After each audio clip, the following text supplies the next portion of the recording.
The place was teeming with monsters and traps. Not everyone could venture here. This terrifying place was called the Labyrinth. Here survival was the primary goal. Adventurers came to this place. Adventurers who came to the labyrinth were divided into 4 types. A male voice nearby called for a halt. The first type of adventurers were warriors who fought at the forefront with their natural strength. The young man warned that the path was blocked by a damn big rat. The second type of adventurer were priests supporting the group with their holy magic. One of the priests became very frightened at the mention of a large rat, realizing there was only one way forward. The third type of adventurer were the mages, who could be considered the core of the group. They spent most of their time silent and conserving their energy. The fourth type of adventurer were those who entered the labyrinth without any abilities.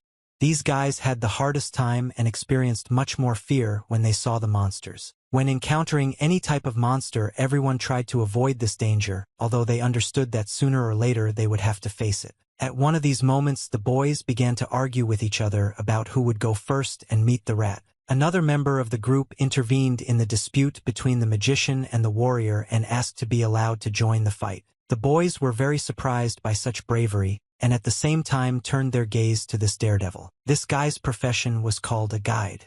The essence of this profession was to point out the labyrinth's traps based on the monster's weaknesses. The mage and the warrior exchanged glances. They immediately became worried because the guide could die. Guides were usually no different from ordinary people in combat. The mage and warrior even decided that given the guide's strength, they should stop him to avoid danger. The magician even tried to accuse the warrior of dumping all the troubles on the guide out of fear, but he explained that he was simply curious to see the fighting style of the guide who had no abilities. The guide understood that the mage and the warrior were right, as adventurers were usually divided into ranks, and he knew his place. A guide who had fallen into a lower rank was already considered one of the best, meaning he was a being with whom there was no reason or need to engage in combat.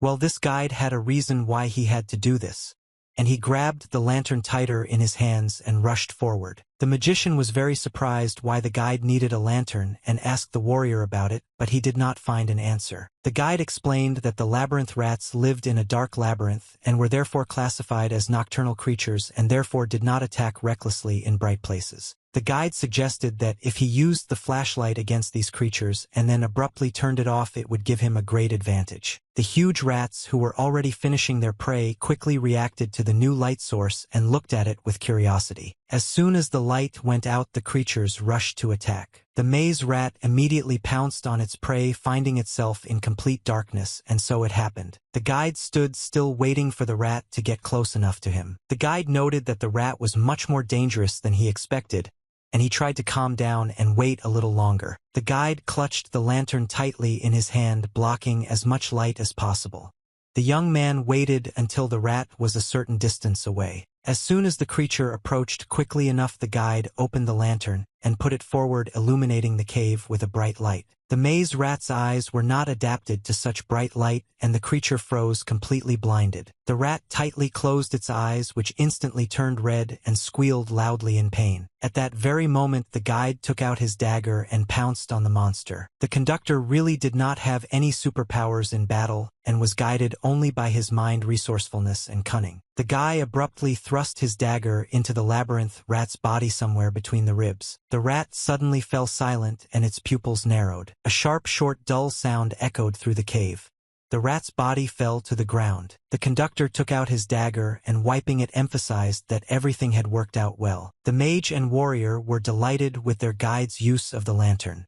The mage openly remarked that the guide was simply superb, while the warrior continued to marvel at the labyrinth rat's unique ability, something he hadn't known about.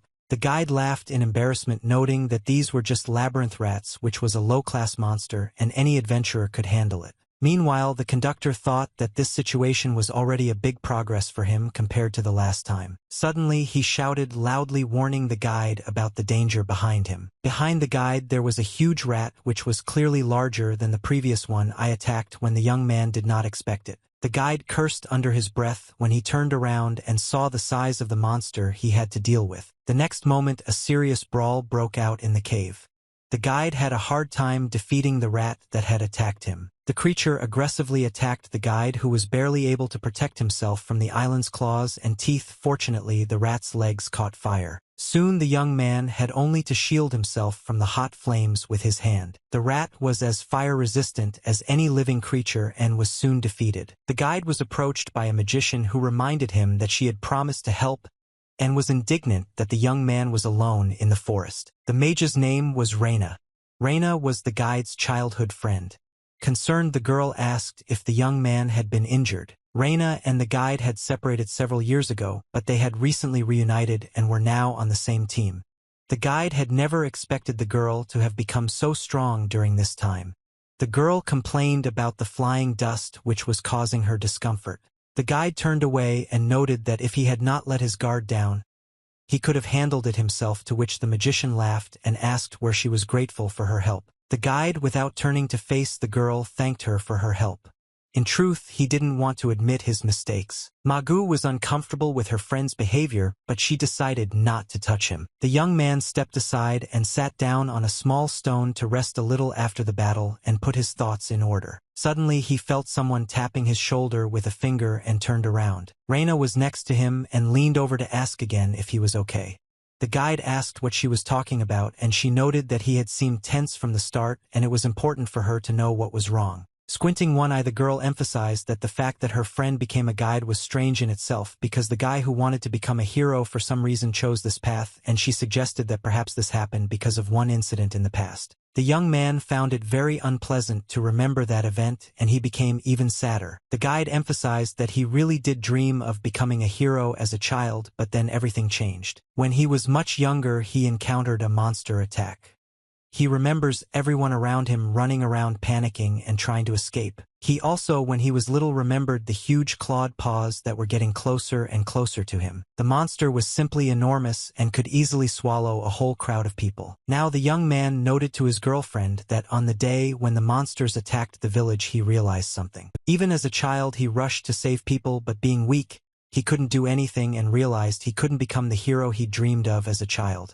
He couldn't become a hero, so he ran away and soon became a guide. Reina hung her head and said with regret that she knew that this had happened to him because of that very incident. After thinking for a bit, Reina wondered why her friend had gone after the maze rat alone since he was weak. The guide explained that he had a goal that he wanted to achieve, and for this reason he rushed at this monster. The young man noted that he had to become stronger, because if he remained weak he would achieve nothing, and in the end he could not remain a weakling forever. This speech pleased the market a little, and she couldn't help but smile. I decided to change the subject, and the girl noted that since they had talked and rested, they could go look for a mandrake, to which the guide agreed, remembering that this was their order. Most adventurers earned their living by fulfilling commissions.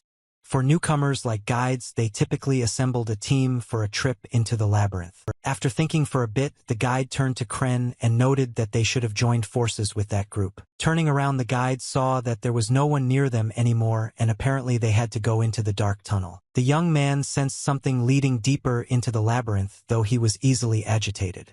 Reino in turn asked if there was anything in that tunnel, to which the young man emphasized that he'd probably just imagined it and suggested they set out. The young man was still worried that something dangerous was hiding in the darkness of that tunnel, and he couldn't stop thinking about it. Well, the guide Reina, having united with the group, decided to split up to search for the mandrakes. If we assume that the current location of the friends was Point A, then they and Reina should have searched Sector B and the warrior and priest Sector C. Meanwhile, the priest and the warrior went to Sector C and tried to examine everything therein as much detail as possible. The warrior turned to the priest and noted that he had examined this side in general terms, and now they should go to the opposite one. The warrior saw the priest heading in a completely different direction and immediately shouted at him indignantly.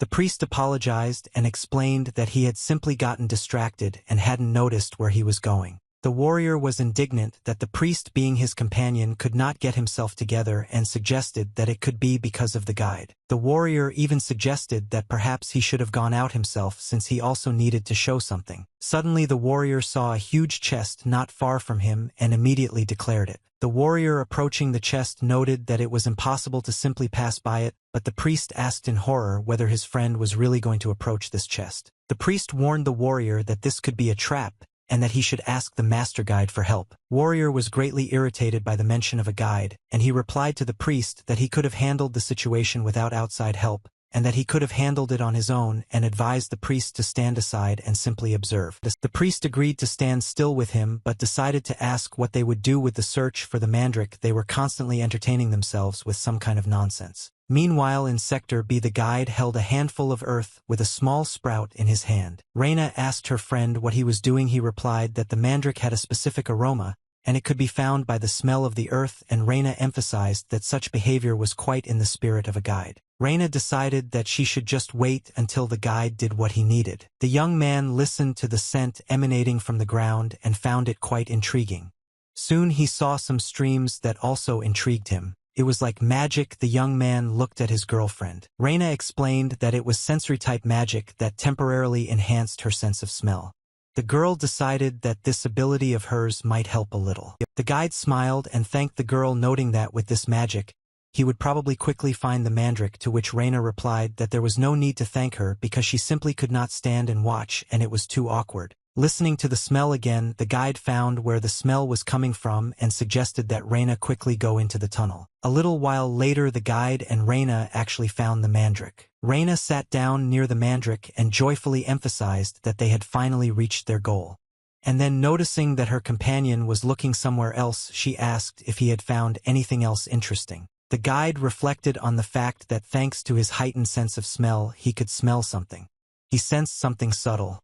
But the deeper he went into the labyrinth, the stronger the odor, a repulsive one that was already familiar to him. The guide was sure that the source of this disgusting smell was somewhere nearby and therefore concentrated to figure out where it was coming from. Reina sighed heavily, noting that her friend had become somewhat withdrawn and they were having trouble communicating. Suddenly the girl exclaimed and asked if her friend had heard something, and then said that she meant the story of how the royal guard defeated a gang of robbers. The guide replied that he had heard this story, and also that several gangs had never been caught, with which Reina agreed, noting that this was why the punitive detachment was pursuing them, and according to rumors a hero was chasing them. Reina then asked if her friend had heard about the case of the disappearance of the merchants, noting that it happened not far from the labyrinth in which they were located, and asked if her friend had found anything suspicious. The guide admitted that this was the first time he had heard about the disappearance of the merchants, and asked why the girl suddenly started asking such questions, to which Reina replied that perhaps the bandits killed the merchants and hid in this labyrinth.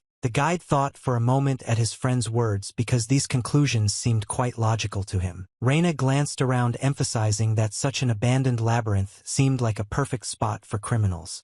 Noticing her companion's slight tension, she laughed, suggesting he'd been startled by her words. The young man, on the contrary, covered his mouth and made no sound. The guide listened, not admitting that he was afraid. Reina continued laughing and noted that if he'd been scared, he could have said so right away, and she would definitely protect him. But instead of confessions, she heard something strange. The conductor stuttered and said that he could smell something. Reina immediately tensed up and asked again what smell her friend had smelled. The girl was worried that she smelled and was surprised because she clearly remembered that she had tidied herself up in the morning. Horror filled the young man's eyes. He turned to his friend and noted that he could smell corpses and that the girl needed to get ready. After walking a little to the side, the guide noted that the smell was stronger from that place, and soon Reina agreed with him, also smelling this smell. The friends came closer to the cliff edge and looked down. The guide and the magician were shocked and stood silently for a while because there really were corpses scattered below. Meanwhile, the priest and the warrior were in Sector C, and the warrior was trying to open the chest with his dagger. The priest suggested that perhaps they should have gone looking for the mandrake, since too much time had passed since the warrior began to open the chest. The warrior was indignant, promising that he was almost finished and that soon they would open it and look inside the chest. The priest thought for a moment and emphasized to himself that the atmosphere around him was not as usual and that something was still troubling him. The priest listened attentively to all the surrounding sounds and looked around many times. The priest was most disturbed by the sounds coming from the tunnel to his right. Every now and then the priest glanced into the darkness. Suddenly the priest heard some strange sound, and at that very moment the warrior cried out that he had finally managed to open the chest. He put the dagger aside in time and grabbed the heavy lid of the chest, trying to lift it. The priest screamed, trying to stop the warrior, warning him that he shouldn't have opened the chest so quickly, still afraid that it could be a trap. The priest carefully approached the warrior with the chest.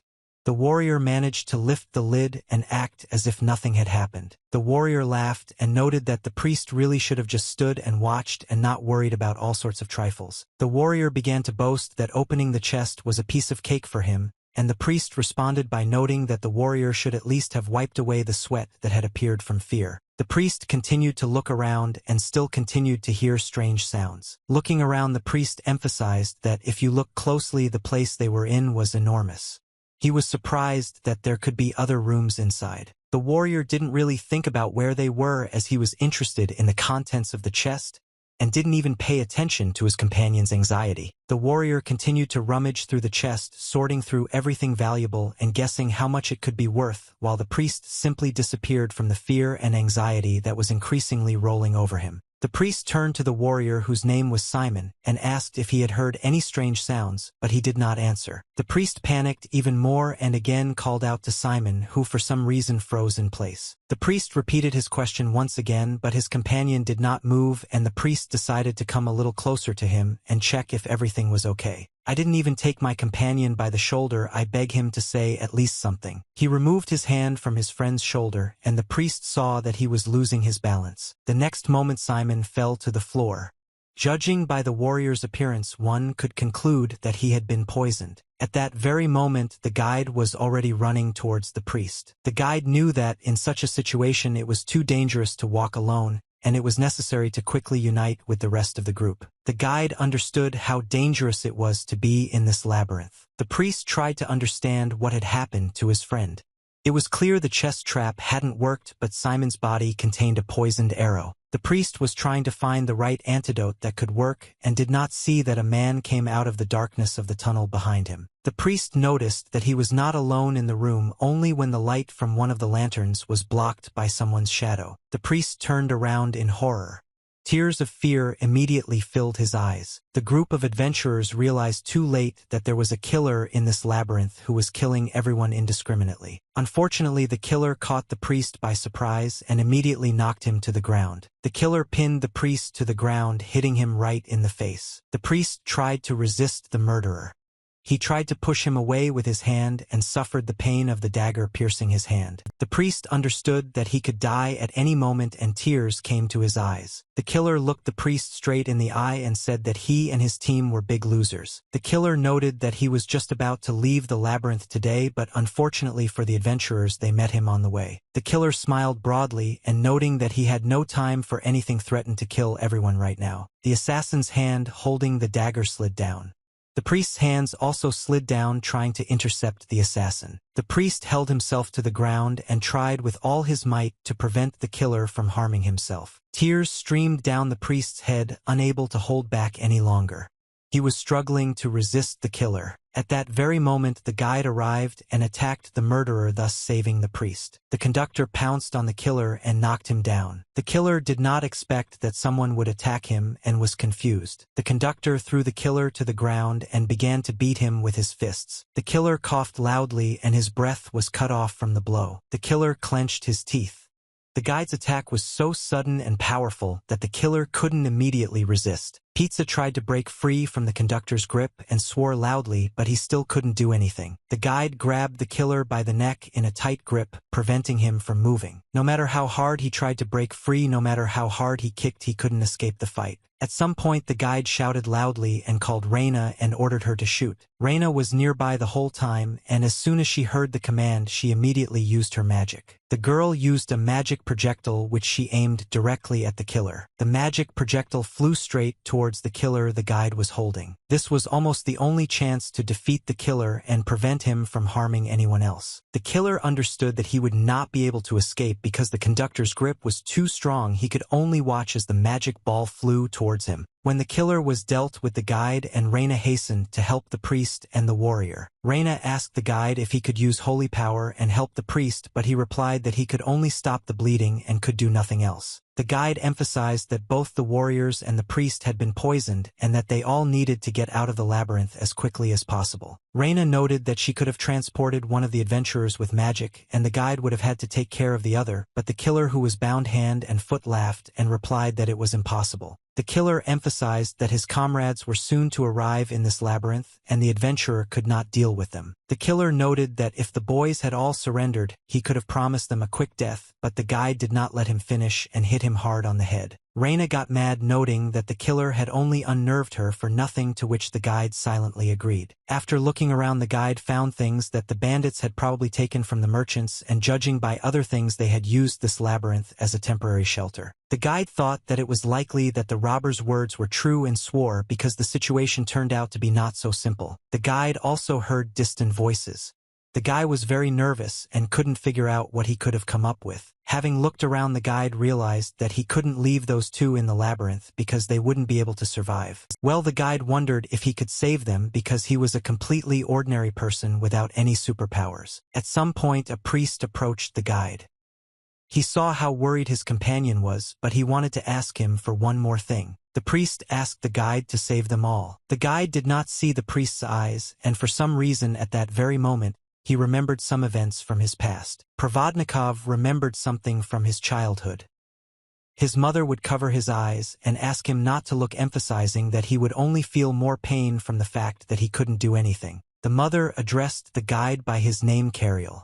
The woman begged him not to look, but the boy still removed her hands, looked forward, and then back. The mother reminded her son of the day when they were attacked by a monster. The woman also reminded her son how he turned away from the child who was crying for help. Kirill tried to protest, noting that this was not what his mother thought, but she asked him not to interrupt her and to listen carefully. At that moment, Kirill's mother told him that he was not a hero and that saving others was the destiny of the strong, but he was a weakling and he could not save anyone with his weak little hands. Then the mother asked her son to simply pretend that he had not seen anything, and he agreed at that moment. As a child, he agreed with his mother that a weakling like him couldn't save anyone, and that he should have pretended not to notice when he would have truly been considered weak. Now, standing before people who needed his help, he faced a choice again. He had to choose whether to be weak again or to show strength. He pondered this, not noticing that Reina had addressed him and was shaking his shoulders. And Reina was worried and asked for confirmation that everything was okay. She asked Kirill to come to his senses. Kirill thought to himself that it was not the time to stir up the past, and it was worth making a decision based on what he had at that very moment. More importantly, he needed to find a way to survive and escape the labyrinth. Kirill apologized to his friend for worrying her, and she, concerned, took his hand and asked if he was feeling better. Kirill assured his friend that everything was fine with him and thought about how he should have gotten out of this situation. Kirill thought that the enemy was a gang of bandits with extensive combat experience, and on their side there were 2 wounded Mach and the guide, and all this happened in the old labyrinth. After thinking for a bit, Kirill stopped at the fact that they were all in a labyrinth. Kirill called out to Reina. An idea had popped into his head and he thought it might work. The guide asked his friend to listen to his instructions, noting that they now had a way to get out of this place. Kirill told his friend everything, and they immediately set about implementing his plan. They were to first encounter the bandits, whose footsteps were already very close. The bandits were also in a hurry to escape this labyrinth. One of them, the most important one, ordered the others to hurry, noting that they were in a great hurry. Another of the robbers asked his comrades if they had heard that they were being pursued by the very hero who had wounded their chieftain, to which the other robber emphasized that this was precisely why the chieftain was hurrying them. Having gone a little further, the robbers saw a man in front of them and were very surprised. Kirill stood alone in their path. He said nothing, or rather waited to see how the bandits would react to his appearance. And the robbers laughed because apparently that very hero appeared in front of them and found them on his own. Some of the bandits wanted to be indignant that this guy couldn't be a hero, but the fact that he was holding their things made them doubt it. One of the robbers was outraged that some fool was trying to steal their valuables and suggested cutting his throat as quickly as possible. The bandit at the head turned to the stranger and noted that it didn't matter whether he knew them or not, emphasizing that he and the group were in a hurry and that they needed unnecessary clashes. The robber offered the stranger to give them their things, and they in turn would let him go, and extended his hand. Kirill immediately realized that what the bandit was offering was a lie, and focused on the fact that his original enemy was a gang of murderers. Kirill knew full well that he could not avoid battle, and gave a signal to Reina, who was standing in the darkness, so that the girl would be ready at any moment. The guide's choice wasn't easy.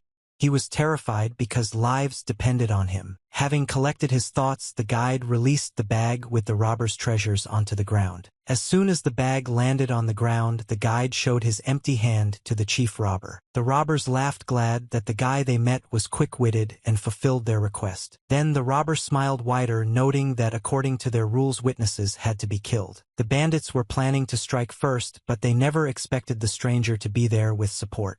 On cue, Reina launched a huge fireball straight into the crowd of bandits. Cariel understood perfectly well that it was impossible to allow the bandits to strike first as they wanted. The explosion from the fireball released by the magician was very powerful. Cariel really hoped that one blow to the bandits would be enough to make them lose their balance and fall. For a brief moment, silence reigned in the cave.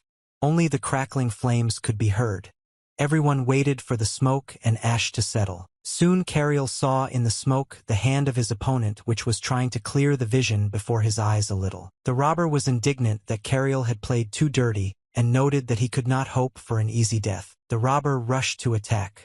He was very angry. Cariel realized that his first plan had failed, and now it was time to move on very quickly to the next one. Well, first of all, the guide had to break away from his opponents. The young man quickly ran forward. The bandits chased after Cariel altogether and still did not fall behind. Cariel ran as fast as he could, only occasionally looking back. The bandits' escape guide noted to himself that fortunately the attack carried out by his friend was not pointless, and they managed to wear out 2 bandits and their mage. One of the robbers shouted to his comrades that probably other adventurers who were friends of the guy who attacked them were nearby and they shouldn't let their guard down. Cariel felt like his strength was running out and every step was becoming more and more difficult. The conductor's legs were so tense that they wouldn't obey him at all. He had to expend too much effort to keep everything under control. The guide looked ahead.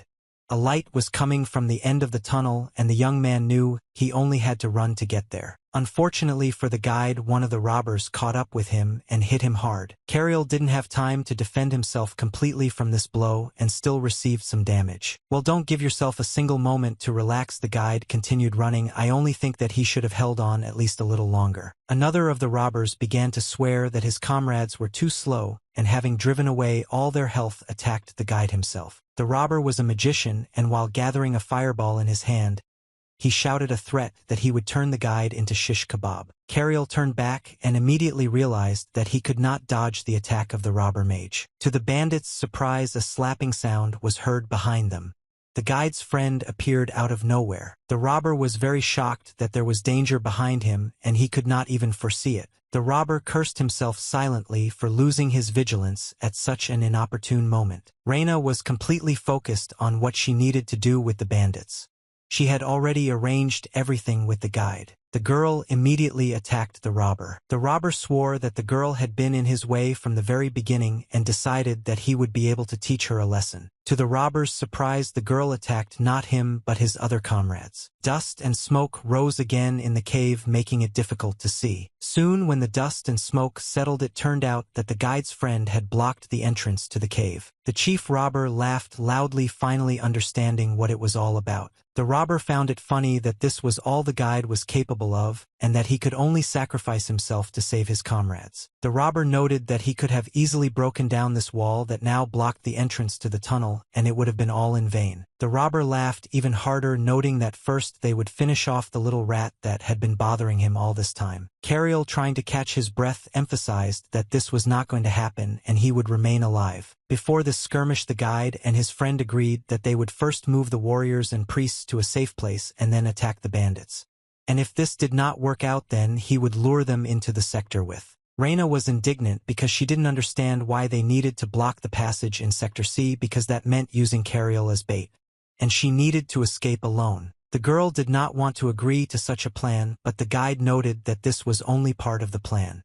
And in fact, something else was important in all of this. Cariel spoke about the sense enhancement magic he had used earlier. Cariel wanted to know if this magic blocked hearing. After the passage was blocked, the guide and his girlfriend set about the most important task, namely plucking out the mandrake. Mandrake was a monster that screamed the moment it was pulled out of the ground. The robbers were surprised. They thought the guide had gone completely crazy to pull out the mandrake. The mandrake's cry caused hallucinations, nausea, and dizziness. The robbers were seriously scared when they realized that the guide was really going to pull out the mandrake and even thought that he should be stopped as quickly as possible. The bandits knew that in severe cases the mandrake's cry could lead to death, and so the bandit leader tried to stop the guide, noting that they could all die. The leader immediately gave the order to all his comrades to cover their ears tightly, although this could not be called salvation. Cariel applied a little more effort and finally pulled the mandrake out of the rocky ground. The monster had small eyes and a mouth. Once in the air, the creature looked around. I realized what had happened when the creature began to squeal loudly. The sound was truly disgusting and chilled me to the bone. Even with their ears covered, the robbers could not stand the sound. At that very moment, a man in armor was walking outside the cave and listening. The man walked slowly, constantly looking around and listening for any sounds. At some point, he stopped. The man smelled a certain odor which led him to believe that those he was looking for were nearby. Mandrake screamed until one of the bandits approached her and cut her in two. Trying to recover from such a disgusting sound, the robber emphasized that the guy was using dirty tricks and suggested that the attack should have definitely inflicted a mortal wound on him. The robber was also interested in where the guide had gone. The robber shouted to alert his comrades that the little rat had escaped and they all had to be on their guard. Suddenly, the robber felt a strong pain on his right cheek. The effect of the mandrake's cry depended on magic resistance, so first the guide decided to get rid of the robber mage and attacked him. When the magician was neutralized, the guide turned to the rest of his comrades as a robber. The robbers tried to defend themselves, and some even asked for mercy. Cariel did not stop for a second, not giving the bandits a chance to escape or counterattack. Cariel attacked the next bandit from the knee, hitting him right in the face. The robber fell to the ground unconscious, and Cariel looked around in search of his next enemy. Looking around, Cariel did not immediately notice the second robber and assumed that he had probably managed to hide. But suddenly, from around the corner of the cave, the bandit attacked. He wanted to be completely unexpected, but the guide was still prepared. The guy managed to dodge the robber's blow no matter how quickly he struck. When the bandit attacked again, Cariel rushed at him to knock him down. The guide pushed the robber against the rocky wall and hit him hard against it. The robber was very angry at the little rat, who turned out to be more agile than him. The robber swung his hand, preparing to hit the guy on the head. Cariel managed to block the robber's blow with his hand and pushed the robber's hand away. The robber received a blow to the Adam's apple from his own hand. Cariel was very focused. He knew he couldn't afford to miss even one blow, but at some point the bandit's hands grabbed his face. A squeal was heard in the cave.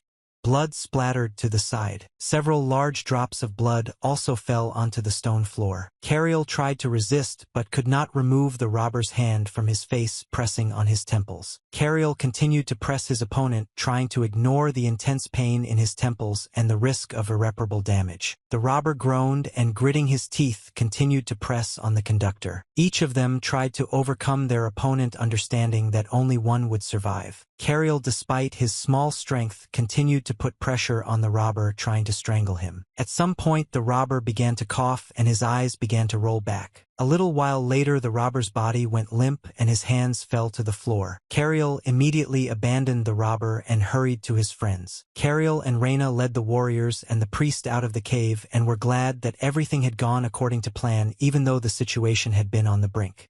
The girl agreed, noting that her mana was also almost empty and continuing the fight was dangerous. Reina turned to her friend and winked at him, asking him to confirm that without her his plan wouldn't have even been possible. Cariel agreed with his friend, noting that without a magician like her, he wouldn't even have tried. Cariel emphasized that he was most grateful that his girlfriend agreed to such a reckless plan. Reina replied that she was just trying to defuse the situation, but he took it seriously and called him a fool, but immediately emphasized that he was also cool and even looked like a hero. Cariel liked his friend's words and a slight smile appeared on his face. Approaching the exit from the tunnel, Cariel turned to his friend and asked her to meet and talk sometime because he was very interested in how she lived all this time. Reina replied that she would also be very pleased to talk and then asked the guide to look ahead. The exit was already visible ahead. The bright light blinded the eyes, but a human silhouette could be discerned. Cariel immediately noticed something was wrong and squinted to get a better look. He was also standing at the entrance to the cave. The man who stood at the entrance to the cave was certainly large in size, but Cariel could not recall any one of his acquaintances being like that. The man smiled widely when he saw Cariel and his comrades. Cariel, having already taken a closer look at who was waiting for them at the exit, was not at all happy about it. The conductor stopped abruptly, not wanting to approach the man. The guide shouted to Reina that they needed to return to the labyrinth immediately. Turning back towards the exit, Cariel saw something flying towards you. Right in front of the guide's face there was a small blue stone. Turning to his friend, he saw that the girl was very scared. I even tried to grab him. Reina tried to shout something to her friend and warn him. She also used her magic to try to avert disaster. There was a powerful explosion in the cave. Smoke and dust rose into the air again, making inspection difficult. Cariel tried to cough and breathe in at least some fresh air. The explosion blew the conductor against the wall. Cariel hit the wall and slid to the floor. Cariel noted that his whole body ached and assumed that the attack was a magic projectile and the enemy was possibly the bandit chieftain. Cariel looked around to make sure the warrior and the priest were all right. Cariel was most worried about Reina. The girl was in danger because she had used too much mania to protect him. Cariel understood that he needed to get up as quickly as possible. Well, first, he saw the silhouette of that same man again. The conductor didn't have time to dodge and received a strong blow to the stomach, causing drool to fly out of his mouth. Cariel couldn't help but scream loudly in pain. The man in front of him swore and, looking closer, asked again whether the guy was a guide. The smoke began to clear and the man noted that the similar one had wasted a magic projectile and declared that he did not have time to bother with a representative of such a worthless profession as a guide. The robber remembered that there was a magician in front of him, and it was worth quickly finding the girl and killing her, and left the guide. Cariel was indignant to himself, begging the robber not to leave and not to ignore him. The conductor's consciousness began to cloud over from the blow he had received. He knew he was about to pass out. Cariel confirmed to himself that he had to save his friend Reina, and he needed to hold on, but his eyes kept closing. Cariel began to blame himself for not being able to help his friend and began calling himself a weakling who couldn't save anyone.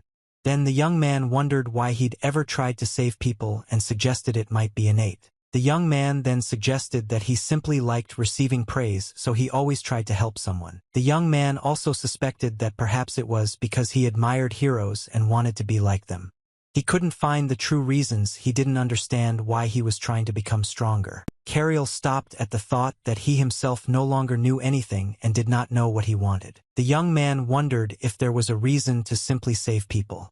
He felt completely at a loss. Suddenly the young man heard the voice of his girlfriend, who noted that he always helped people without any reason. Reina emphasized that moreover he wanted to become a hero to save people. Cariel replied that he did not know the answers to her questions and emphasized that now it no longer mattered. The young man emphasized that no matter how hard he tried, he was just a conductor, and even if he became stronger nothing would change, because no matter what he did he would never reach the level of a magician like her. Reina smiled and replied that she really did have some talent, to which the guide just rolled his eyes. The young man looked at his friend and replied that only the strong could save people and kill the monster. That's why Cariel trained and studied monsters and hoped to become stronger. As a result, he believed that he could not become stronger and could not save anyone, and even admitted that his mother was right and that this was what heroes should do. Reina asked her friend if she understood correctly that now he didn't know what to do, and he admitted it, explaining that he couldn't have saved anyone anyway and wouldn't try anymore. Reina emphasized that he himself knew something, namely that he could not cross the bridge of people in trouble. Cariel replied that this was no longer the case and asked what this statement was based on. Reina emphasized that his actions were proof of this. The words to his friend made Cariel think again and look at himself from a different perspective. Cariel asked Reina what exactly she meant. These thoughts made the guide wake up and rise to his feet. The robber saw that the guide had come to his senses and indignantly asked what he had thought up. Cariel crawled towards the robber, thinking about what came into his head. The robber didn't intend to figure out what the guide was going to do and immediately struck him. The robber kicked straight into the stomach with all his might. Cariel flew back a few meters and hit the wall again. The guide's body trembled, but he still tried to rise to his feet.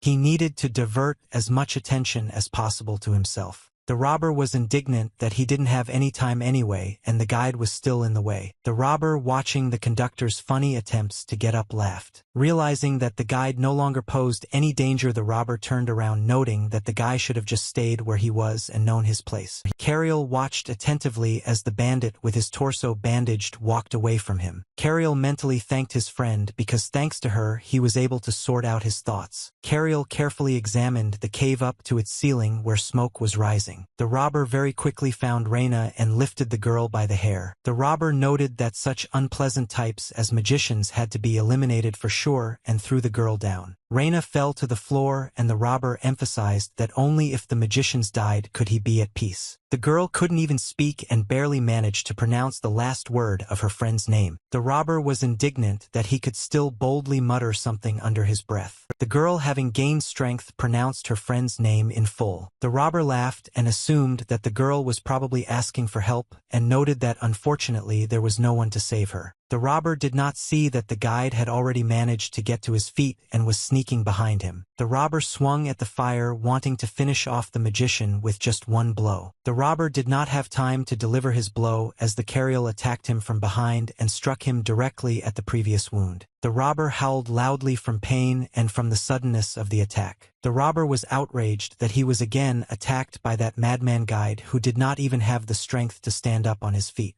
The robber swung his fist and clenched it tighter, about to hit the boy. The robber fell on the guide with all his weight and knocked him down. The guide flew back again a few meters and fell onto the stone floor while the robber grabbed his wounded side. The robber was indignant that the guide hit him right on the spot that had started bleeding again. The robber emphasized that the guide could have simply lay there quietly, but now he had asked for his own death. The robber advised that this time the guide should lie still and they would quickly finish him off. The robber's own words seemed very funny and he burst out laughing. The bandit found it even more amusing when the guide tried to get back on his feet. Cariel, for his part, thought that what mattered to him now wasn't any compelling reason. Cariel said that now he would no longer look for any excuses or reasons, and he simply wanted to help because that was his decision. Cariel shouted that he would now save people simply because it was his decision. The robber laughed loudly as he addressed the guide, who it turned out possessed holy powers. The robber found it amusing that such a boy could be so unusual. The robber, however, did not believe that the guide could cause him any harm and convinced the young man that in any case nothing would change for him. Cariel, looking up at the bandit, mentally agreed with him that nothing would change because at least the warrior and the priest were initially seriously wounded and Reina lay unconscious. Cariel could only think of the hero who was pursuing this band of bandits and heading for the cave. The young man's hands clenched into fists at the thought that the bandits were about to get what they deserved. Cariel understood that he had to at least stall for time, and with these thoughts he rushed to attack the bandit. Cariel ran but hid his hands behind his back. The robber never expected that the boy would dare to rush at him. Cariel jumped on the robber and grabbed his arm. The robber expected a slightly different trick and due to confusion received a small amount of damage. The robber cursed the guide. The young man's attack only enraged him further. Cariel wanted to draw his sword, but it had broken in his bag from the blow. Besides, such blows wouldn't buy him any time. Cariel decided that he needed to hit in a way that would definitely bring results, which meant hitting directly into the wound. The robber realized what the young man was up to and managed to intercept his hand. In revenge, the robber hit the guide in the face so hard that he spun around on the spot. Cariel tried to hold on even though it was very difficult. Then the robber struck again without hesitation. Cariel groaned in pain. He knew he couldn't bear it. The robber was surprised that the guide thought he could win by hitting him once by chance. Cariel tried to find strength in himself, telling himself that he couldn't give up so early. Gathering his strength, the guide jumped up and rushed at the robber again. Cariel encouraged himself and shouted in a warlike voice. The robber stood in place and laughed, noting that for the first time, he had seen such an idiot as the guide. The robber looked down and grimaced, noting that he thought the guide could show him what else he had simply wasted his time on. Cariel hugged the bandit tightly by the legs and had no intention of letting go. It was at least something he could do. Cariel said he couldn't do anything else. His strength had left him. The robber shook off the guide and laughed again, saying that the guide was apparently clinging to life because he hoped that a hero would come to his aid. The robber approached Cariel and lifted him up, grabbing him by the throat. The robber definitely wanted to strangle the guide at that moment.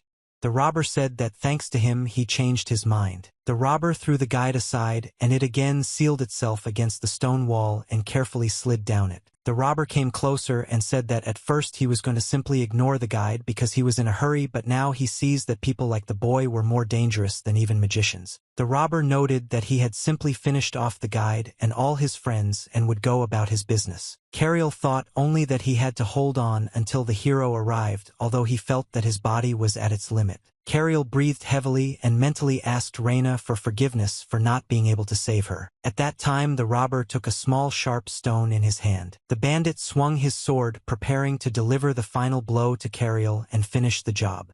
Cariel, however, was only thinking about how he wanted to save everyone. The guide didn't even look up at his potential killer. He knew there was nothing more he could do. The guide recalled what he wanted to be as a child and how he imagined it. He wanted to be a hero. He wanted to be someone who inspired confidence. It became too light in the cave, and this forced Cariel to open his eyes and raise his head. Cariel's eyes widened in surprise. A little strength immediately surged within him. In front of him, the guide saw another man who was wearing armor and a cloak. Well, to the horror of the hero's guide, the robber held him tightly by the shoulder and pressed him into the ground. Cariel understood that he had practically no chance of doing anything. The hero seemed somehow very weak, but suddenly his hand firmly grabbed the robber's hand. The hero squeezed the robber's hand tighter and tighter. The bandit whined in pain. He realized he was trapped. The hero suddenly jumped to the side, freeing himself from the robber's grip. The robber realized that now he would have to spend time fighting with this hero. The bandit gritted his teeth and asked the title character out loud why the heroes were so obsessed with catching some bandits instead of catching the Demon King. The robber continued to swear that he had lost too much time because of the guide, so now he had to stay even longer. The heroes turned to the robber and emphasized that he should have known that the Demon King was already dead. And now it was the robber who was the biggest headache. The robber turned to the hero and, asking him not to worry, noted that his pursuit of the robbers would soon end. The hero flashed his yellow eyes and agreed with the robber, noting that he was thinking exactly the same thing. The robber picked up the sharp stone again and gripped it tightly in his hand. Rushing into the attack, the robber shouted that the hero would die by his hand. The robber didn't have time to deliver his blow as the hero got ahead of him and hit him straight in the stomach. The bandit opened his mouth wide and let out a seemingly silent scream. The hellish pain caught him off guard. The hero applied a little effort and pushed the robber back even further. When the robber no longer posed a threat, the heroes turned to the adventurers and asked if everything was all right. The hero immediately noticed Cariel and the fact that he was seriously wounded and emphasized that it was necessary to immediately go to the temple. Cariel emerged from the shadows a little and assured that he was fine. With difficulty speaking, Cariel waved his hand into the darkness and told the hero that there were those who needed help more. Cariel tried to show the hero where his friends were, but the rest of his strength was exhausted and he began to fall. The heroes managed to catch the young man and prevent him from falling to the floor. The hero glanced at the young man. It was immediately clear that the boy had lost consciousness. The hero sighed heavily and picked up the young man on his shoulder. When Cariel came to his senses, he no longer felt the cold of the cave. Opening his eyes, he discovered that he was in some bright room. Cariel was scared and wanted to jump up, but realized that he was lying in a soft bed with bandages on his head. The young man realized that he was in a small temple on the outskirts of the village, and that most likely a hero had brought him here. Carefully raising himself up on the bed and removing some of the bandages, Cariel was surprised that his body did not hurt at all, and this was quite strange. Looking at the vase that stood on the table, Cariel saw the reflection of a man in armor. Entered the room and, seeing that the young man had woken up, told him that he had been lying in the temple for about 3 days. Cariel looked at the night and immediately realized that in front of him was the man who saved him and his friends. The hero told the guide that his body would be fine, noting that he had personally requested this from the temple priests. Cariel, leaning against the wall, thanked the hero and inquired about his companions. The hero said that the young man's companions had also received treatment and were now resting in the next room, and this gave Cariel relief. The hero suddenly noticed that he was actually waiting for the young man to wake up so he could talk to him, which surprised the guide, and he then asked what exactly the conversation would be about. The hero emphasized that he should first introduce himself and called himself the hero Akela, who investigates various incidents by order of the king. The hero also noted that although it was a time of peace, forces and evil still continued to manifest themselves. The heroes noted that reports of previously unseen monsters in the forest were becoming more frequent. All of this was controlled by a suspicious organization with unknown goals. The hero also emphasized that demonic monsters, hero hunters, also appeared from time to time, pursuing only them, and therefore the world was still unsettled. Cariel laughed, noting that although the Demon King was not there, the incident seemed to only increase. The hero agreed with the young man, and he thought about something. The hero stated that apparently someone was trying to fill the void left by the Demon King, and that was a problem. Cariel was tense at the hero's words, and he felt the tension and looked at the hero. The hero noted that he was investigating an incident that occurred several days ago in the labyrinth. The hero emphasized that Cariel responded flexibly to the situation in the confined space of the labyrinth using the mandrake, and thanks to him, it was possible to capture not only the leader but also all the remaining bandits in the labyrinth. Cariel, hearing the hero's words, was glad that all the robbers had been caught, and the hero said that among future incidents there would certainly be some that could not be resolved by force alone. The heroes emphasized that he probably should have gotten straight to the point and not talked nonsense. The hero stated that on his journey he needed a guide like Cariel. The hero immediately noted that he would like to invite the young man to go on a journey with him. Cariel was very surprised and even thought he'd misheard. At first he didn't believe the hero was actually offering to accompany him on a journey. Taken aback, he lost his composure and instead of answering asked a question. Although Cariel was very scared, he immediately asked the hero where they were going. The hero immediately realized that the young man was serious and said that they would go to the Golem Forest. It was a very dangerous but at the same time very interesting place. The hero started to say something about his childhood when suddenly the door to the room opened and a girl's voice was heard asking him to wait. Reina entered the room and said that she accidentally overheard the conversation and stated that she also wanted to go on this trip. Cariel, seeing his friend, joyfully exclaimed her name and emphasized that he was incredibly glad that she was safe, and also added that they would go on a journey together with the hero and everything would be fine, but the girl turned to the hero and asked her to listen. Reina pointed at Cariel and emphasized that this guy without supervision could die somewhere right there, and he would need someone like her to cover for him, to which the guide noted that the girl was apparently asking for it. Reina was very angry and shouted at the guide, noting that if he had a conscience, he should not have tried to leave her, to which the young man was surprised because he did not remember that he had promised her anything, and upon hearing this the girl was very upset.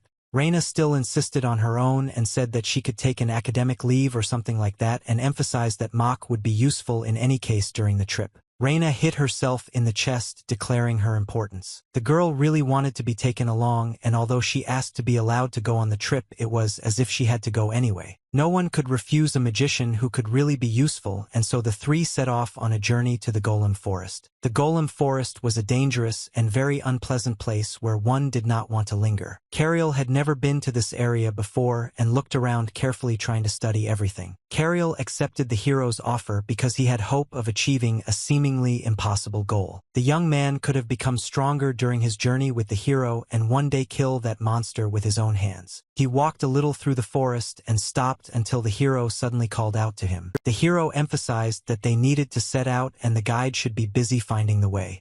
Cariel looked around, then turned his gaze to Reina and asked what was on her face. The girl peeked out from behind her hood and smiling asked Cariel what he meant.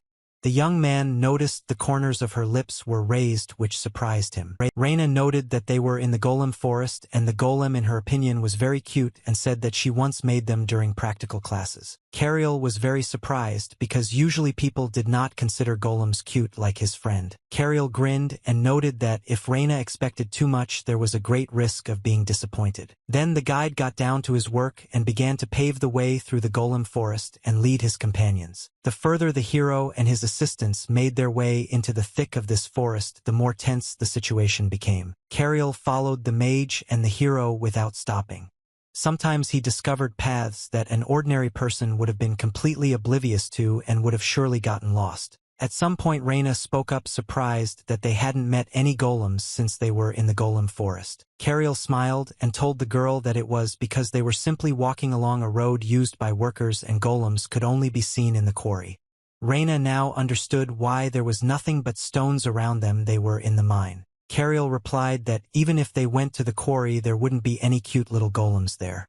The hero asked why the guide claimed so, and he explained that it was because golems were also created by nature. Magic sorcerers used their mana and therefore their size was limited, but natural golems were born from huge and pure magic stones. Cariel emphasized that there were many magical stones in this mine, which is why natural golems often appeared here, and now the hero understood why this was a golem forest. Cariel asked the hero what the exact reason was that they came to this place. At that very time there was another man in the golem forest who carefully made his way along the narrow paths. The young man walked and complained about how all the dirty work was always dumped on him and he only tolerated it because he was the youngest. Andriuka, this young man, heard the voices of the hero and his companions. The young man thought that he should walk as quickly as possible to avoid running into the people who were saying that there was some suspicious group hanging around nearby. Reina managed to catch a glimpse of the stranger's face as he walked towards her. The heroine had just told us that members of the suspicious group wore white masks, walked around in hoods, and carried bags with them which exactly matched the image of the stranger. The young man, hearing this, turned slightly to see who was talking about some suspicious gang. When the young man looked back, he saw that all three travelers were looking at him. The young man had no choice but to smile broadly and wave hello.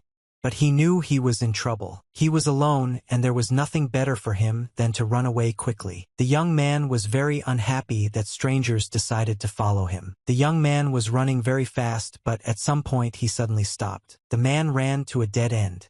Ahead lay only a high cliff. The hero, the guide, and the magician were already catching up with the gang member who had nowhere to go. Cariel stepped forward a little and emphasized that they had reached a dead end and it would be better for the guy to surrender. The young man smiled broadly and apparently did not want to give up at all. The guy noted that everything would be completely different from what his pursuers had thought. Cariel, seeing the same thing, immediately remembered himself.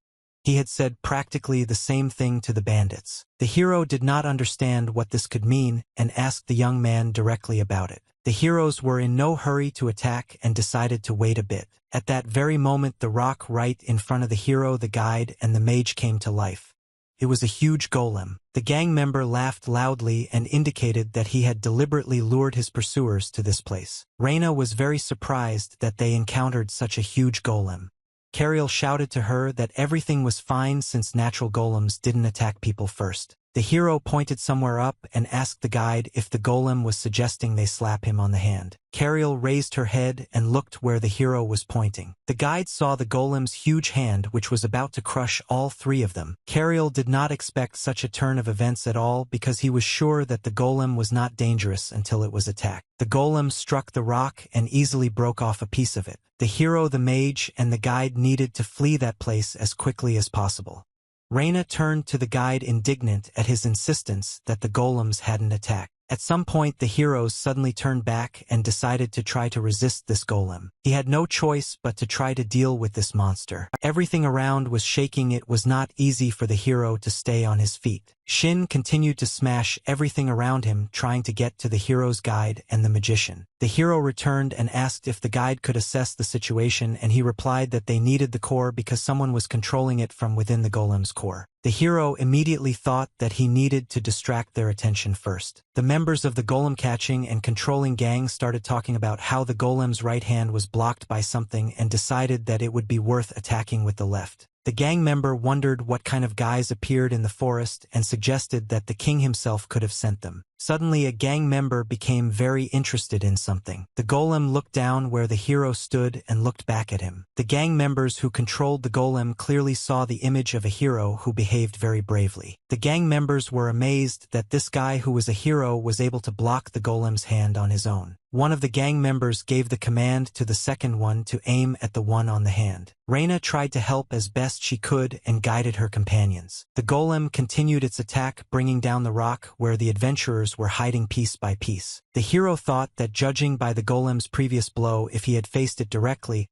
he would have been in danger, and then he would have had to use another method. The hero ran away as fast as he could. He ran as fast as he could straight towards the golem's attack. The golem meanwhile swung and was ready to attack the hero. The golem's fist was tens of times larger than the man who bravely ran straight ahead. There was very little time left before the collision, but the hero did not turn off the path. The hero understood that if he missed such a blow it would be very bad for him, but even being very close he held on because he had to achieve his goal. Just before the golem's hand was about to strike him, the hero bent his knees and pressed himself to the ground. The hero slid along the rock and passed right under the attacking golem's hand. The golem only slightly touched the hero, but it was not dangerous to his life or health. The hero managed to get around the golem's hand from the other side. Cariel and Reina were amazed by this trick of their companion. The gang members who controlled the golem were also very surprised by what they saw. One of the gang members even asked his comrade if he had imagined it all, but he confirmed it and screamed that this guy was going to climb up the arm. The members of the Manda began to consider what they should do.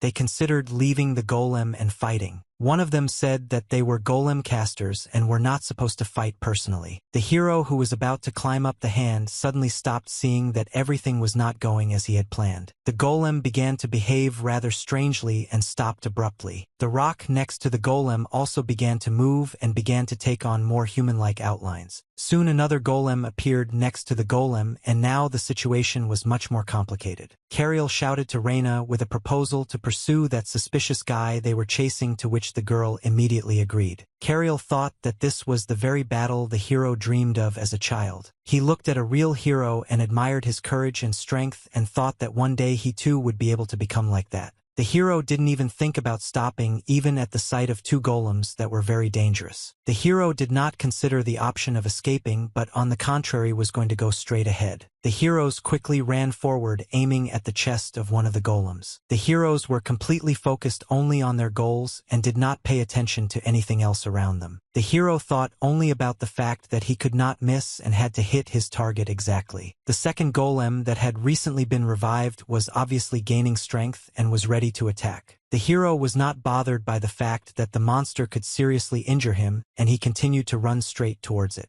Choosing the right moment, the hero waved his hand, in which a blade appeared. With one deft movement of his hand, the hero drew his sharp sword. The golem was ready to attack, gathering electric spheres in its hands. The hero, without stopping, pounced on the golem and attacked it with his sword, striking it right in the middle of the body. The hero ran a little further forward and stopped abruptly. Having looked around, the hero again ran towards the next golem that was behind him. The gang members who controlled this golem did not dare to leave and decided to continue fighting with the help of this monster. Choosing the right moment, the hero jumped up and attacked the golem. The heroes grabbed the golem's hand tightly and jumped over him. In an instant, the hero found himself high in the air, holding the golem's head with both hands. The hero gathered his strength, turned the golem's head, and also used his sword. Having decapitated the golem, the hero dropped to the ground on one knee. The hero tried to catch his breath and gain some new strength. The gang members were shocked because dealing with a high-class golem was not so easy, but the hero managed to do it quite easily. Then the gang members decided that their golem was now useless and they could only run or defend themselves, and suddenly noticed that the hero guy had disappeared. Suddenly it became too light in the golem's core, and the gang members realized what it meant. Both boys turned towards the source of light, trembling with fear. In the huge hole that the hero had dropped, he himself appeared. I could read in the hero's eyes why he came to this place, to these guys. The hero noted with pleasure that he had found where the gang members were hiding. Meanwhile, another member of the gang quickly ran away from the guide and the magician. Cariel and Reina tried to catch up with the Abanta member and asked him to stop so they could check his bag.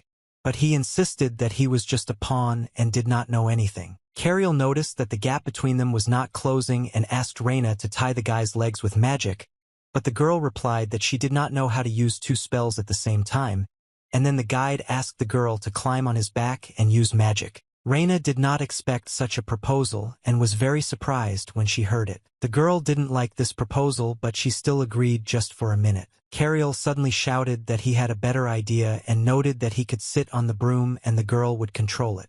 And after seeing his friend's face, he asked why she didn't like this idea, but she didn't admit it. Turning around, the young man discovered that he had seemingly broken away from his pursuit and decided to catch his breath. Well, suddenly he saw a guide rushing towards him on a broom and realized that he had made a big mistake. Cariel raced on his broom at an incredible speed that even he himself was shocked by it. The gang member understood that he would no longer be able to hide or escape anywhere and froze in horror, awaiting their meeting. Cariel knocked the gang member down at full speed and they flew together for some distance. Cariel was unable to brake successfully and he and the gang member fell to the ground and rolled around. Cariel got to his feet and was indignant that Reina, who was actually controlling the broom, did not allow him to get off it successfully and simply threw him to the ground. Cariel looked around and was very surprised at how the pursued man behaved. The gang member decided that the best way to escape was to attack his pursuer and then run away, but he missed. Cariel suddenly found himself in the air and immediately reached out to the gang member. The guy in the mask was very surprised that he was grabbed by the flying conductor. Cariel knocked the gang member to the ground and decided to give him a good beating. The gang member stopped resisting for a while.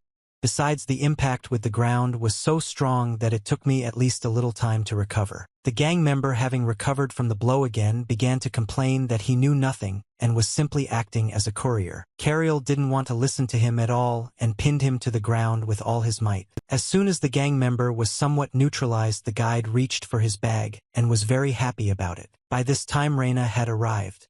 The girl, with concern in her voice, asked if the spring was all right and apologized for being too rough with the broom. Cariel looked at the girl and asked if she had thrown him on purpose because she was angry and complained that his shoulders still hurt. Reina assured that she would never do such a thing and immediately blushed with shame. Cariel noticed that the girl was holding her wrist and breathing heavily. The conductor could not remain indifferent to this. Cariel approached his friend and, taking her hand, asked if she had heard it. Reina said that these were also consequences of the injury she received in the labyrinth. Then Reina suffered a burn-like wound and Cariel realized that this was precisely why his flight was so clumsy.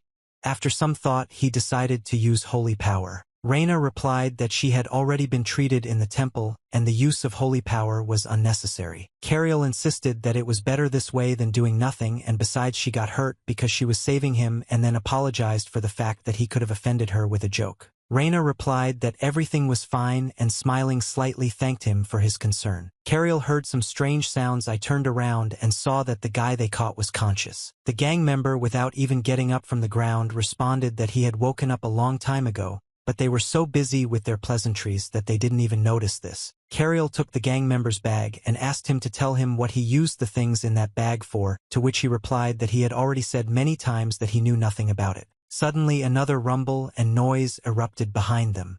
Cariel didn't even have time to react. Turning around, the guide saw the hero, who looked very tired. The guide asked the hero what had happened and he replied that he had found the enemy's location, but they had simply taken up residence in a confined space behind a barrier. The hero emphasized that if they tried to break through by force, the enemy could die and they would not receive any information. Cariel noted that it would have been better for them to create a situation in which the bandits would not be able to use the barrier, and turning to the magician asked if there was magic that blocked the use of other spells, to which the girl replied that if there was such a thing, she did not possess it.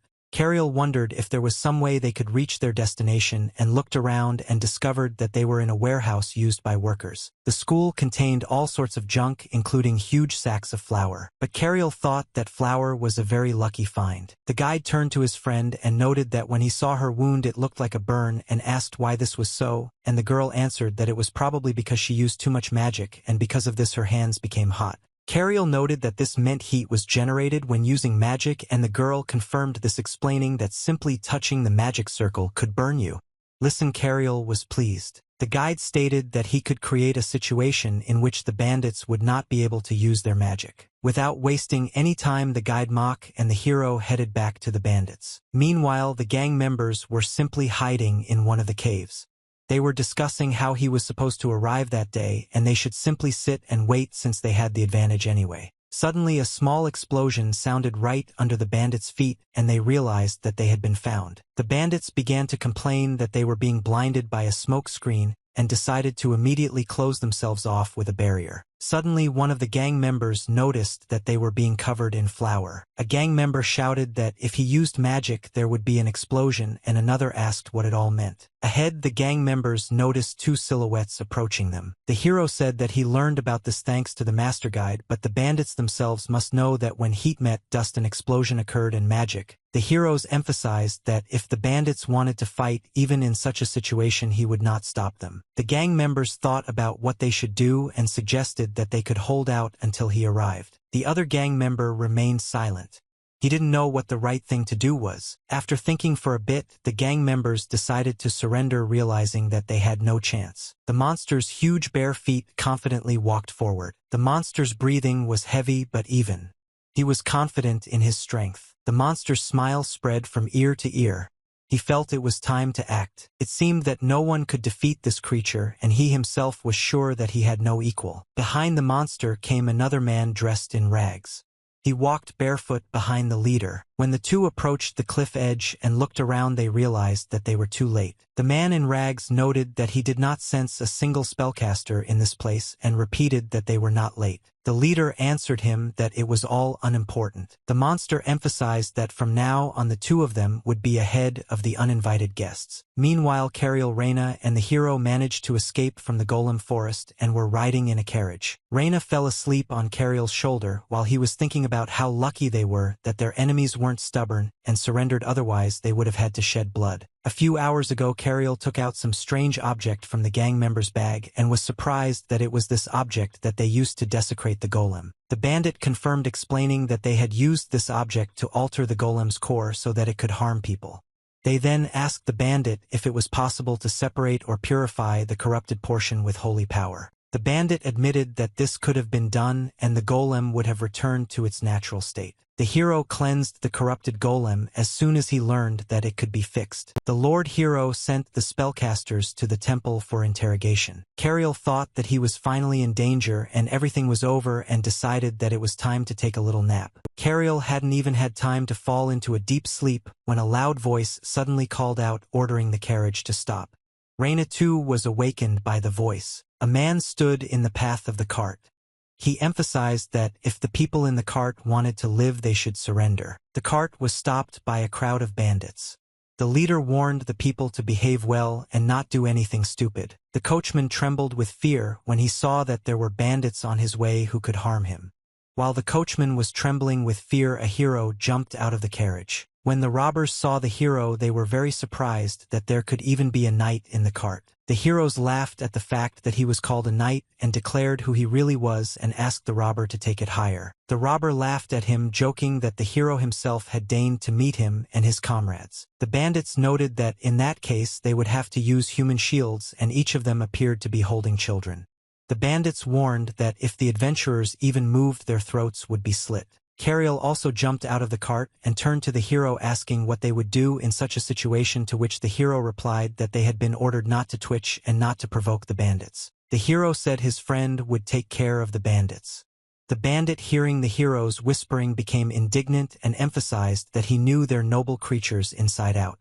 They needed to admit they were at a dead end. The robbers asked everyone to stand still, promising that they would come themselves, and everyone watched when suddenly a man appeared behind one of the robbers and jumped out of the tree. The man was wearing a thick mask, and from the outside he looked like some kind of monster, and he was also one-eyed. Another robber noticed the danger, warned his comrade, and then gave the rest of the robbers the command to harm the children. One of the robbers immediately began to carry out the command, but did not have time to cause even the slightest harm to the boy hostage. The boy was already expecting that he would be in great pain, and he closed his eyes tightly and clenched his teeth. To the boy's surprise, nothing terrible happened to him, unlike his attacker, whose blood he felt on himself. The hero's friend dealt with several robbers in an instant and freed the innocent children. One of the robbers, who stayed the farthest, was very surprised by what happened literally in an instant. The hero's friend managed to chop off one of the robber's hands, and he began to scream and complain of pain. The robbers, who kept their distance, cursed their comrades, who could do nothing to some stranger. One robber was the loudest in his indignation and promised that he would tear all his opponents apart, but he didn't even manage to finish his threats. The stranger cried out and pounced on him from behind and thrust his dagger into him. Another robber, seeing what had happened to his comrade, wanted to rush into the attack and shouted loudly before rushing forward. The hero himself joined the fray. With a few leaps, he reached another bandit and dealt with him as well. In a matter of minutes, the bandits were routed and their threats were reduced to nothing. Many of the children were afraid to even open their eyes and simply cried and trembled with fear, waiting for it all to end. When the robbers were defeated, the heroes and his friend informed the children that everything was okay and they could relax. The gentleman hero, whose entire square was splattered with blood, squatted down next to one of the children and tried to free him from the ropes. Reina also came out to help the children and examine the bodies of the bandits. The girl walked slowly past the dead. Reina was extremely upset to see such a bloody picture, and she covered her mouth, repeating to herself how terrible it was. Cariel also decided to take a look because they could find some important or valuable things on the dead bandits. Cariel was also not thrilled to watch this whole scene, but he held up better than his friend. Reina couldn't stand the atmosphere and asked Cariel to return to the carriage with her. Cariel agreed but asked if she'd seen the hero. Looking around, they saw that the hero was still messing around with the children, freeing them and talking to them. Cariel was very surprised that the hero's friend had already disappeared. He wanted to linger, but Reina urged him on. When everyone returned to the carriage, it turned out the second hero was already there. He introduced himself and apologized for the delay. Akel's hero friend was named Ram, and his nickname was Shadow. Reina and Cariel also introduced themselves to him in response. Ram said that Mr. Akela had greatly helped him become a hero, to which Akela himself noted that he was embarrassed to hear this. Cariel was very surprised that Mr. Ram had already managed to get into the carriage. The young man found it strange that he had met two heroes so quickly. Reina was silent for a while and then said that she thought something was wrong. The girl looked at both heroes and asked why there were several of them at once and why they were together. Reina leaned toward Cariel and asked him to explain what was going on. The guide explained that few actually knew about it, but in people's minds a hero was someone who fought the demon lord, and such a hero was the chosen one of the sacred sword. But an ordinary hero could be considered a superman who received a royal title or a representative of the state. Ram confirmed the guide's words, explaining that along with the title, the hero received a nickname corresponding to his abilities. Therefore, his nickname was Shadow because he specialized in stealth assassinations and sabotage. Cariel was interested in what Mr. Akela's nickname was then, and he called himself a hunter because he had an outstanding sense of smell and physical attributes. Akela noted that, as Mr. Ram had said, all the heroes were given nicknames, for example Berserker or Judge. Reina got behind her head and noted that there was too much information at once and her head was spinning. The girl decided to summarize and clarified that the title of hero was given by the king of this, something like a position, the chosen one with the sacred sword. The hero was a person destined to defeat the Lord of Demons. But both types of heroes were an honor and a symbol, and essentially one and the same. Confusion like the one that arose with Reina arose because the chosen hero was known to everyone for the tale of defeating the demon lord. The girl emphasized that apparently back then the exploits of the titular heroes remained little known unless specifically sought, and therefore few people knew about them in general. Cariel admitted that he wanted to see all the characters together at least once, to which Mr. Ram laughed and noted that if he was lucky he would see everything soon. Cariel almost jumped up and down with joy, but this only angered Reina. Mr. Ram explained that the point was that all the heroes were to be involved in the upcoming operation to return the sacred sword. Cariel was surprised that the healer was talking about the sacred sword that appeared only when a demon lord was born. Reina cowered in fear, realizing this meant the demon lord was about to be born. Mr. Ram became very nervous, thinking that he had blurted out something about the demon lord in vain and decided to turn it all into a joke, but now no one believed him and even considered him strange. Akela turned to the magician and guide and noted that he wanted to talk about this in a calmer atmosphere to avoid misunderstandings, and emphasized that there was no need to worry about the demon lord appearing. Cariel looked at the hero and thought that everything really was as he said because the demon lord was already dead, and there was no need for unnecessary worries, and it was better to focus on what awaited them ahead. Soon the coachman announced that their journey was over and they had arrived. Cariel turned to Mr. Akela and asked what the matter was this time, and whether it was connected with the reason why they had united with Mr. Ram. Mr. Akela explained that this time they were faced with a series of disappearances that happened in the forest one after another. Akela said that the forest they had not arrived to was permeated with thick darkness day and night, and that is why they united with Mr. Ram. The heroes emphasized that they first had to go to the village from which the request for help came, and all four travelers began to make their way through the dark forest. Reina felt very tense and kept looking back. The girl also kept a close eye on her friend, who was constantly lagging behind. Reina suddenly noticed the guide had stopped and asked if he was going to continue. Cariel asked her friend if she thought that all these disappearances they were talking about were monsters. Reina thought that the guide had already figured something out, but he replied that he simply thought that their opponents were first bandits, then spellcasters, and now robbers, and they had only met people, not monsters. Reina smiled and replied that solving the case wasn't their primary goal.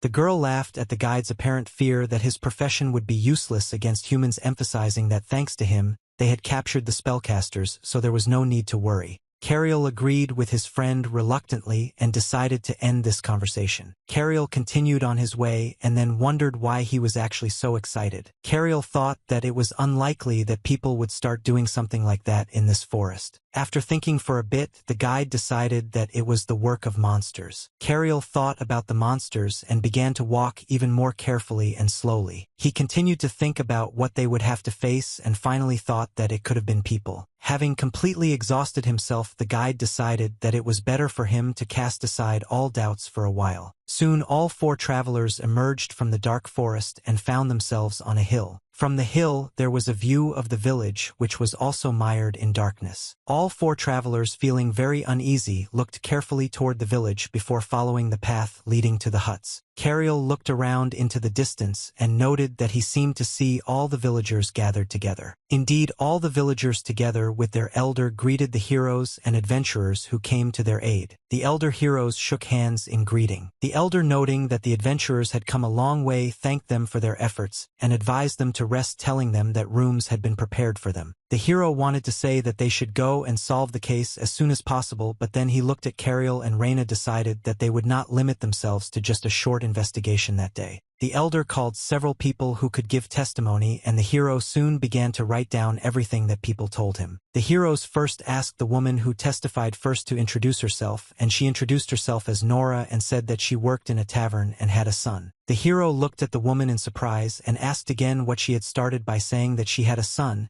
and the girl said that he had disappeared in the forest 2 days ago. The heroes asked Nora to tell them how it happened.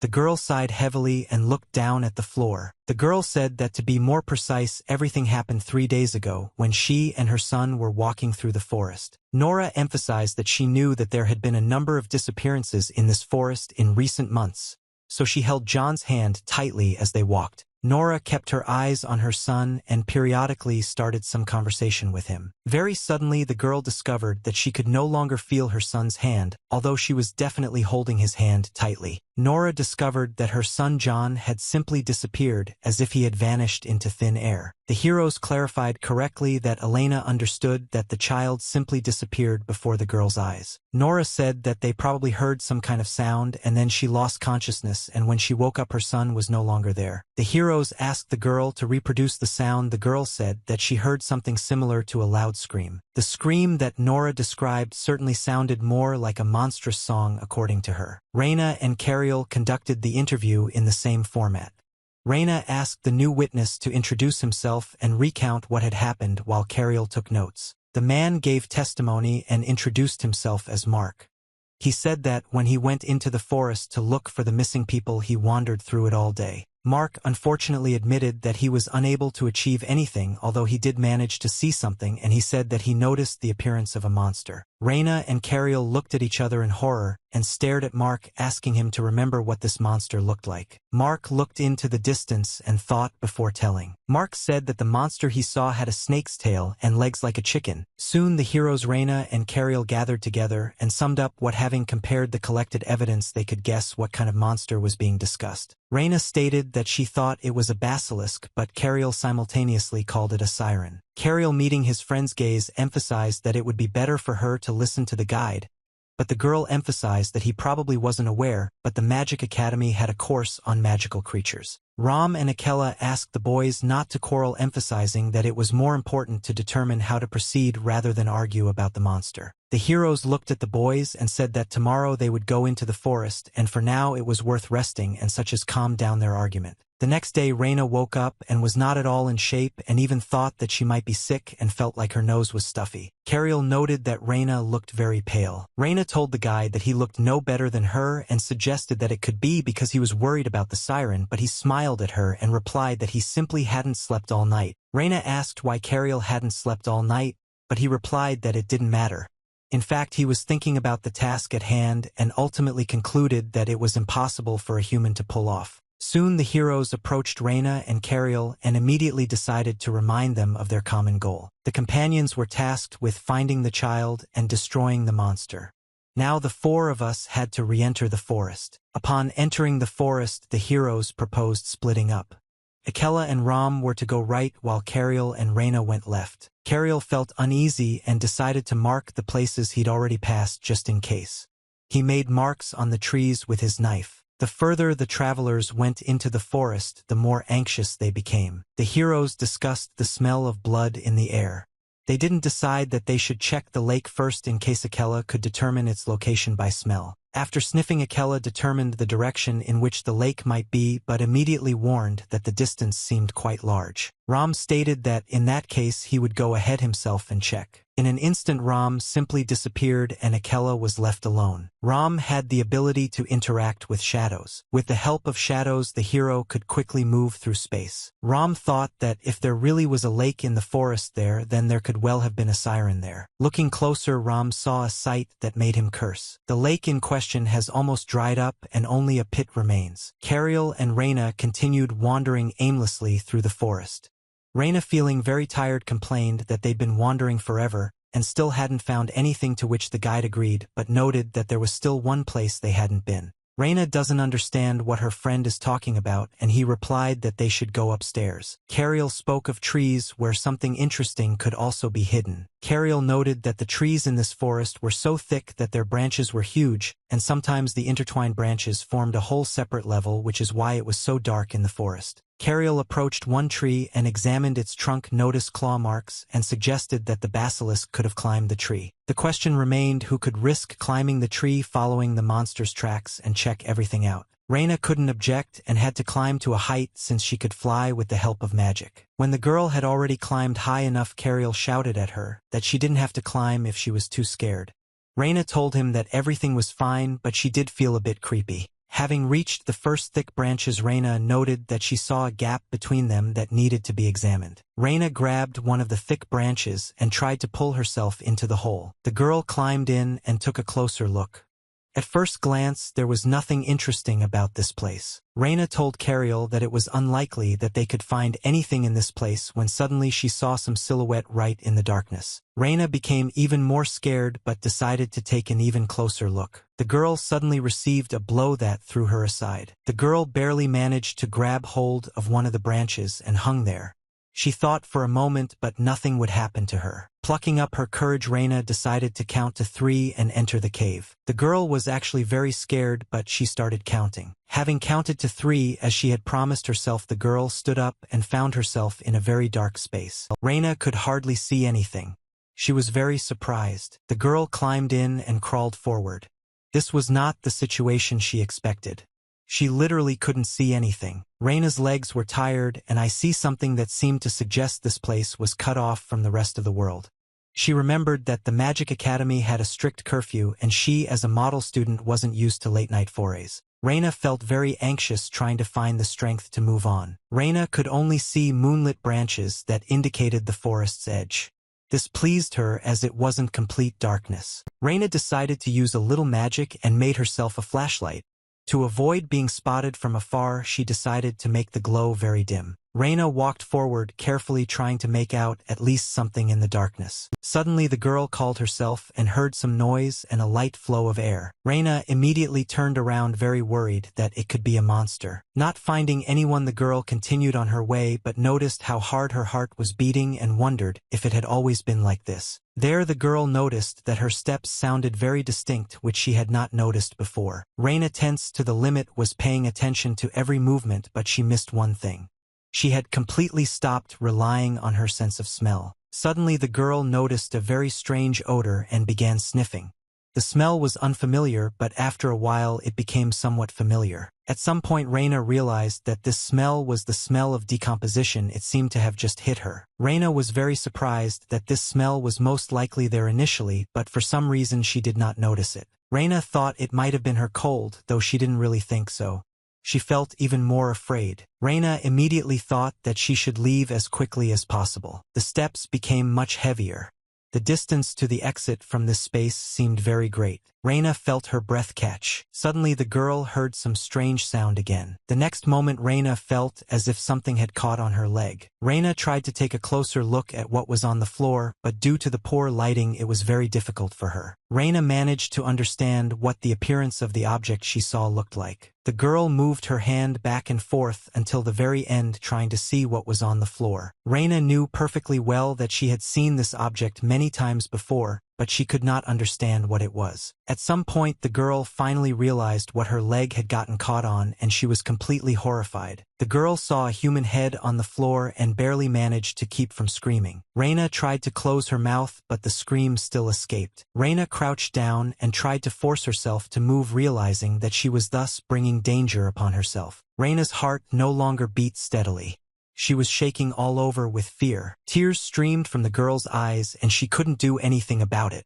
She prayed until the very end that she had imagined it all. The girl's heart echoed with loud blows broken by a heavy hammer, no matter how hard she tried to calm it down. The noise in her ears seemed so loud that Reina, afraid to give herself away, curled up into a ball and froze in place. Reina could only hear herself, her breathing, and the frantic rhythm of her heart. After waiting a bit, Reina took a breath.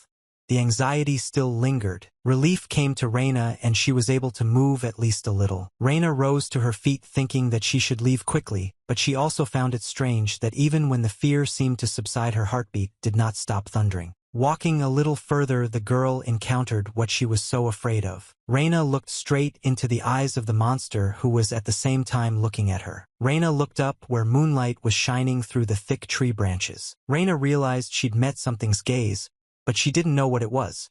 Reina felt her body go rigid. She assumed it was a reflex, though she suspected it could also be the monster's ability. The girl decided that she needed to first cast a protective spell and then run away immediately. The girl didn't understand when exactly she should run. Her legs didn't want to move at all. With great difficulty, Reina found the strength to slowly move her legs and move towards the exit. Every now and then the girl's knees buckled, constantly letting her down. At some point the girl decided that the moment had come when she could start running, and she took off. Meanwhile, Cariel waited for his friend downstairs. He too felt uneasy and paced back and forth near the tree. Cariel was worried. He thought about how it felt like 10 minutes had already passed and his friend, who had simply gone out to scout, still hadn't come down. Cariel tried to figure out what he should do.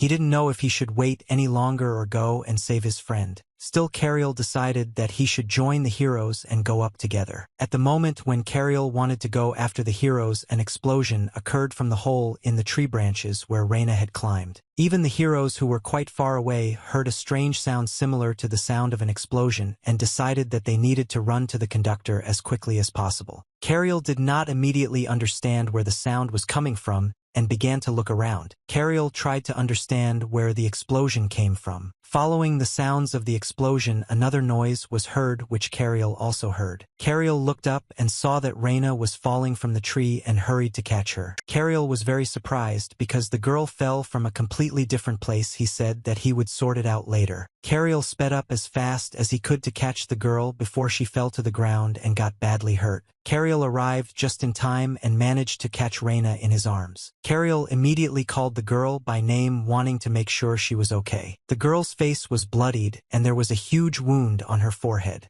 She couldn't answer and only breathed heavily. Cariel was horrified by the sight of his friend and could not even imagine what had happened up there. Cariel decided to first take care of Reina's wounds, and the girl just began to have difficulty speaking and mentioned the monster. Cariel carried the girl on his back and asked her not to rush to speak and to breathe deeply. Cariel carried Reina to the village where she received medical attention. When the girl came to, she said she'd been inspecting the forest above and hadn't been injured.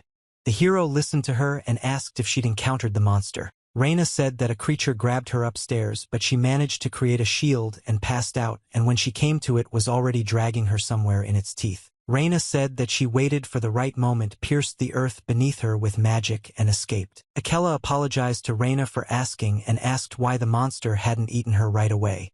Cariel reasoned that it must have wanted to keep her in its territory under the influence of hallucinations, as that's how basilisks store their prey. Akela noted that, in that case, they needed to find the missing child as quickly as possible. They needed to set out immediately.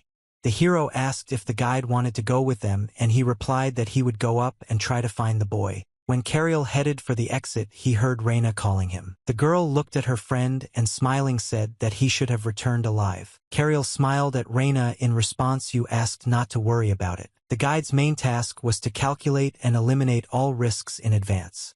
Cariel warned the heroes that before they entered the forest, he must tell them about basilisks.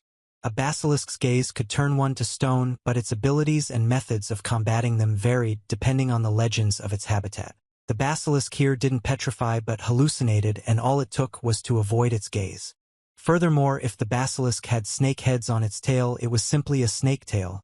It was also called a cockatrice. It was the guide's job to look at the monster from a different angle than the usual adventurers, to take it apart piece by piece and then put it all back together and reduce any threat to a minimum. Moreover, the guide was knowledgeable about hunting labyrinth ecosystems and even science, so the guide and the magician were an excellent team. All this sounded impressive about the conductors. In reality, they were weak. Therefore, they needed support. The hero followed the guide up. Once at the top, he looked around and was surprised. He hadn't thought there would be such a place up there. After sniffing, Akela noted that the monster stench was stronger in this place. Akela emphasized that he smelled strongly of chicken and snake.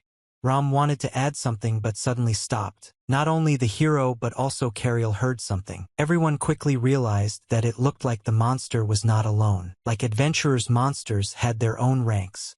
They were generally divided into lower mid-level and higher ranks, which could be handled by a group of novice mid-level and veteran monsters. The basilisk was a hybrid of a snake and a chicken. It was a strange combination, but that's precisely what made it dangerous, and Cariel knew it. Due to his hypnotic contributions, chaotic chimera movements, and body with no obvious vulnerabilities, he was undoubtedly considered a top-ranking monster. Cariel was taken aback by the basilisk, not expecting to encounter it so quickly and so close. The guide also hadn't imagined the monster was so huge. At some point, Cariel realized he couldn't move. The feeling was just like it had been in his childhood when he first saw the monster. The monster opened its beak and was about to grab the guide, who continued to stand motionless. Akela managed to jump up to Cariel and push him aside, not giving the Sonata the opportunity to grab the young man. At the same time, pushing Cariel aside, Akela wounded the monster with his sharp dagger. The blow was good, and the basilisk lost the lower part of its chicken-like snout. Akela quickly regrouped and dealt another blow to the monster. The hero split the basilisk's body in two.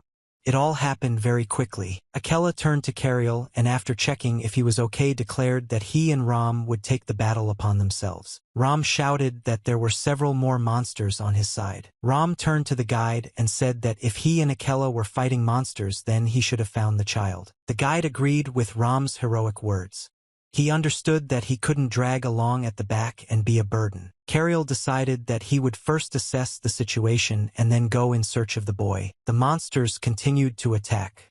There weren't even two basilisks. One of the monsters attacked Ram, and he didn't have time to do anything. Ram shouted to Akela that he didn't need help and that he could handle it on his own. The basilisk Enie Heroa in its beak and cooing is like a real chicken. Ram thought that it was impossible to look into the eyes of the basilisk, as it was very dangerous. After waiting for the right moment, Ram struck the monster and broke free from its jaws. Only after finding himself free did Ram attack the monster and immediately finish it off. The basilisk let out its last loud cry and suddenly fell silent. Ram breathed a sigh of relief when the creature finally fell silent. Looking closer, Ram saw that something was wrong with one of the basilisks. The monster had no tail, which was a very strange phenomenon. Ram immediately thought that this monster then could not be a basilisk, and at that moment another monster appeared behind him. Ram turned around sharply and prepared for another fight. The monster cooed like a chicken and spread its wings and pounced on the hero. Ram didn't lose his composure and immediately attacked the monsters in response and managed to wound them. Ram cut off a piece of wool and some flesh from the monster. Very quickly the wound on the monster's body healed, as if nothing had been there. Ram was amazed that the monster was overcome with regeneration. Cariel saw all this from the outside and couldn't understand what was happening. Basilisks weren't supposed to have regeneration.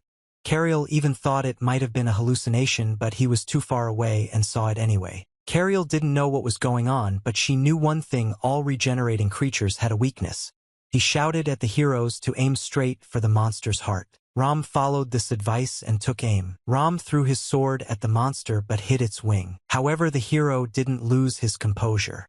He found a very long bandage in his hand tied to his sword. With a sharp movement, the hero pulled the bandage towards himself. The monster forbade even louder and followed the hero's dash. The hero's movements were very confident but quite rare. Ram had managed to draw the monster closer, and now all he could do was attack.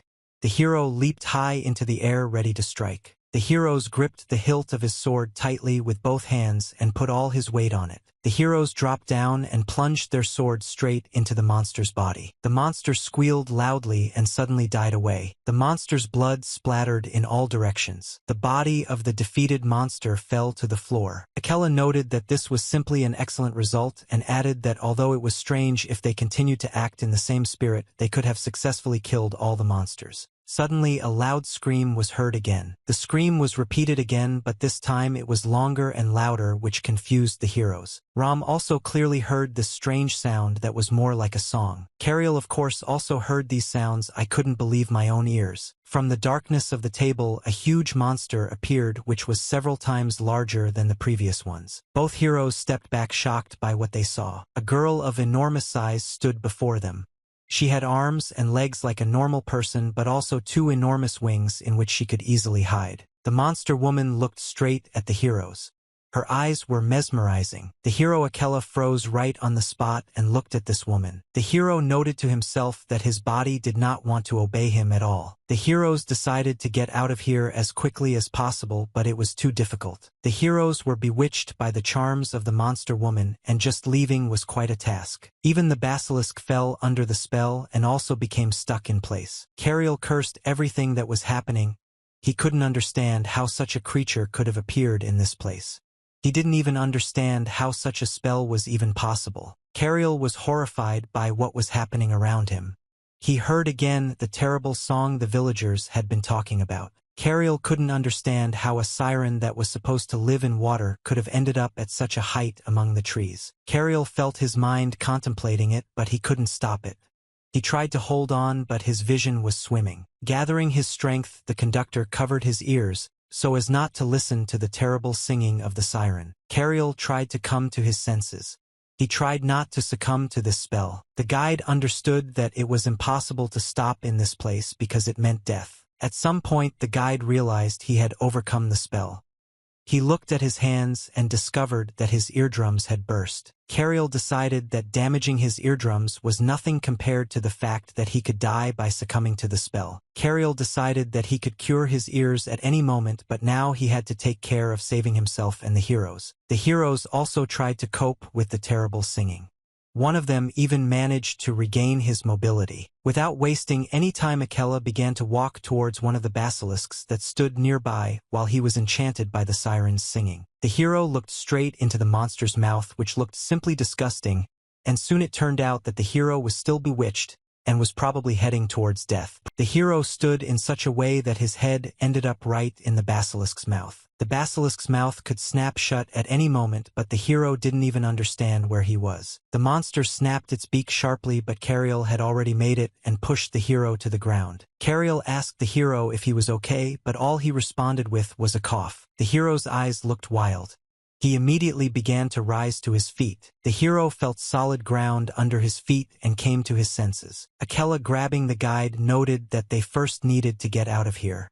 Cariel asked about the other hero and they looked around. Very quickly their gaze fell on Ram, who was standing with his back to them. Akela grabbed Ram by the cloak near the shoulders and pulled him along. Ram also managed to come to his senses, thanking them for saving his life and immediately noticing the problem with the conductor's ears. Cariel said that Akela had healed them with holy power and emphasized that in any case they now needed to deal with this unknown chimera, to which Ram agreed, noting that there was a possibility that this monster was capable of regeneration. The main problem was singing with Syria and the basilisk hallucinations, because it was impossible to withstand both of these effects at the same time. Akela emphasized that if the siren regenerated, then it was necessary to aim at the heart of the main part, but he wondered where the heart of this creature was, or whether there could even be two of them. Cariel wondered where the heart of the basilisk, which was a hybrid of a snake and a chicken, was located. The basilisk's main body was definitely chicken, and most likely there was no heart in the snake part. Another question was that the woman could have been a hybrid of a siren and a basilisk, and then determining where the main body was would have been a practically impossible task. Cariel thought that perhaps the golems had done something similar last time, and perhaps this problem could have been solved somehow. Cariel felt like she was definitely missing something and knew it had to be something ridiculously simple. Akela turned to his comrade and noted that they would leave this part to the master guide, and in the meantime they had to develop a plan. Ram glanced at the diagram showing how to reach the siren, but first he'd have to break through the crowd of basilisks. In that case, the heroes realized they couldn't withstand the mental assault along the way. The heroes decided that one of them should act as bait and buy time while the other should deal with the siren. It soon became clear that Akela was charging his sword with holy power and then releasing the accumulated power in one blow, and he still had a little time left for this. Ram immediately declared upon hearing about the sword that he would become bait. Akela noted that he also had only one chance, and after thinking for a bit decided that in that case he would go behind the siren. When the heroes came to an agreement, they turned their attention to the conductor and asked if he had figured out which part of the siren was the main one. Cariel looked at the two heroes and replied that since they had little time he would say something straight to the point. Once everyone received the necessary information, they began to implement the plan. Ram, using his ability to move in the shadows, crept up on the crowd of basilisks. He reflected on how the night was deepening. A perfect scene for such creatures as they were, though for a hero it certainly wasn't. Ram wasn't upset because he knew that he only had to sweat a little in this helmet and the monsters would understand the danger they were in. Ram chose the right moment and stepped out of the shadows, attracting attention to himself, keeping in mind the thought that those who were called heroes also went well with the pitch darkness. Ram jumped out of the darkness in an instant and headed towards the monsters. The basilisks immediately turned their attention to him and perked up. Ram was focused on his goal and had no intention of falling into the clutches of these monsters. He moved quickly around and struck the monsters one after another. The basilisks became seriously angry and began to attack the hero. These monsters attacked the hero Razan with their ugly mouths in the form of a huge beak. Ram tried not to succumb to any more charms, understanding how responsible his mission was. Trying not to make eye contact with the monsters, Ram attacked one of them. Ram certainly had it tough. Basilisks were swarming around him from all sides and he had to tread carefully. Meanwhile, Akela was already approaching the lilac, exiling it, as he had said. The siren didn't even suspect that her own death was walking behind her. The doll could barely hold on. Even the sight of this monster had an effect on him, but having gathered his strength and with Akela's thoughts in mind, he took the first steps and came out of hiding. Finding the right moment, Akela rushed into the attack and ran towards the siren. Meanwhile, Ram continued to distract all the monsters' attention to himself. The heroes caused quite a stir, but he managed to deal with several basilisks at once. Having dealt with the basilisks, Ram showed himself to the siren herself so that she wouldn't even suspect to look behind your back. Ram also avoided the monster's gaze and was very afraid that she was about to start singing. Ram rushed past the siren very close and managed to wound her. Ram thought he was able to pierce this monster with his dagger. The hero was brought back to reality by a sharp pressure that gripped his body. The hero realized he was lying on the floor. Several Vasilis stood above him, and between them he saw the enormous head of a snake. The hero could not understand at what point he made a mistake and fell into the clutches of the monsters. And after looking around a little more, the hero saw several more basilisks. Through his clouded consciousness, the hero also saw a siren passing by. The siren didn't even pay attention to the hero, who was lying very close to her. Suddenly the siren turned around. Something had caught her attention after all. Akela stood behind her ready to attack. The hero immediately drew his sword from its sheath and rushed at the monster. Just recently the hero asked the guide where he should aim. Cariel thought for a long time and finally managed to come to the right conclusion. The guide said that we should have aimed at the basilisk, which was the main part of this hybrid monster. Akela made a very precise attack and the monster's blood sprayed in all directions. For a moment the hero even succumbed to the siren's influence. His mind clouded. Just as suddenly as he succumbed to the hero's charms, they fell off him, and he returned to reality again. Meanwhile, Ram was still lying pressed to the ground and saw in front of him the vile face of the basilisk, which was very close. The monster held the hero pinned to the ground with its chicken paw. Gathering his strength, the hero decided it was time to break free. The hero struck the monster and hit very well. Meanwhile, Cariel was trying to find the boy who had disappeared and was supposed to be in the monster's lair. Cariel walked into this lair where the monsters kept their prey purely by the smell, which was the strongest from one place. Soon the guide found himself at the place he needed but discovered that most likely there were only corpses there. After looking around a bit, the guide finally managed to find the boy who was still alive. The guide rushed into the den thinking that it was necessary to quickly get the child out. Suddenly, right in the guide's path, there appeared another basilisk which first needed to be sorted out. The guide never expected that he would have to meet a monster. I think that all of them were already in battle near the siren. Cariel looked around and assessed the situation. Cariel emphasized to himself that the boy was only 10 steps away from him, and he could simply snatch him and run away. Meanwhile, the basilisk had its own plans and was about to attack the uninvited guests in its house. The guide assumed a defensive stance. He wasn't yet sure whether he would engage in combat or resolve the situation with his cunning. The guide nevertheless waited for the monster to attack and dodged in the other direction. Cariel quickly rushed towards the boy, lifted him onto his shoulder, and ran towards the exit. Turning around, the guide realized that he could not escape the basilisk. The guide tried to think of at least some way to escape from the basilisk and save the child. Cariel ran away from this monster as best he could, trying to come up with some kind of plan at the same time. Cariel decided to go to the body of the dead basilisk that one of the heroes had recently killed. Cariel hoped that the smell of the monster would overpower the smell of him and the boy, so they would be able to hide, or at least the body would simply become an obstacle. Cariel tried not to lose sight of the monster that was chasing him. Finding himself behind the body of the dead basilisk, the guide looked back once more to assess the situation. The basilisk did not stop at the body of its dead relative and jumped straight onto it. The basilisk began to squeak loudly and flutter its wings. The feathers began to fly in different directions, but the basilisk did not stop fussing in place. The basilisk felt some flesh under its paws and was able to be distracted by it for a while, but it didn't last long. This still gave Cariel at least a little time to figure out what to do next and to get a little away from the monster. The guide did not stop and continued running as fast as he could. Taking advantage of the moment, the guide jumped up in place and broke the branches beneath him. Dust rose into the air, which helped a little, but at the same time it made visibility difficult and therefore got in the way. The guide was hanging by one strong branch, and in his other hand he was holding an unconscious boy. The guide realized that he had miscalculated somewhere and had gotten into a rather bad situation. The goal remained the same. The guide had to pull the boy out and save his life, but they were too high. Cariel felt the boy's t-shirt slip from his hands. Cariel understood that there was very little left and the boy could simply fall out of his hands. The guide held tightly to the branch and hoped that it would hold. At some point, very unexpectedly for the guide himself, the branch broke. The guide and the boy flew down. The conductor closed his eyes tightly and cursed silently for not being able to hold back. Cariel was already prepared for the fact that both he and the boy would be injured, but suddenly one of the heroes grabbed his hand. The guide opened his eyes. He was amazed that the hero had managed to come to his aid in time. Before him, he saw the hero Ram looking down with drops of blood dripping from his face. The hero's clothes and mask were stained with blood, but he held on, and most likely the blood wasn't his. Across the street, the hero asked if the conductor was okay. Fortunately, the child was saved and everyone left the forest, which should now be calm and safe. Reina was busy restoring Cariel.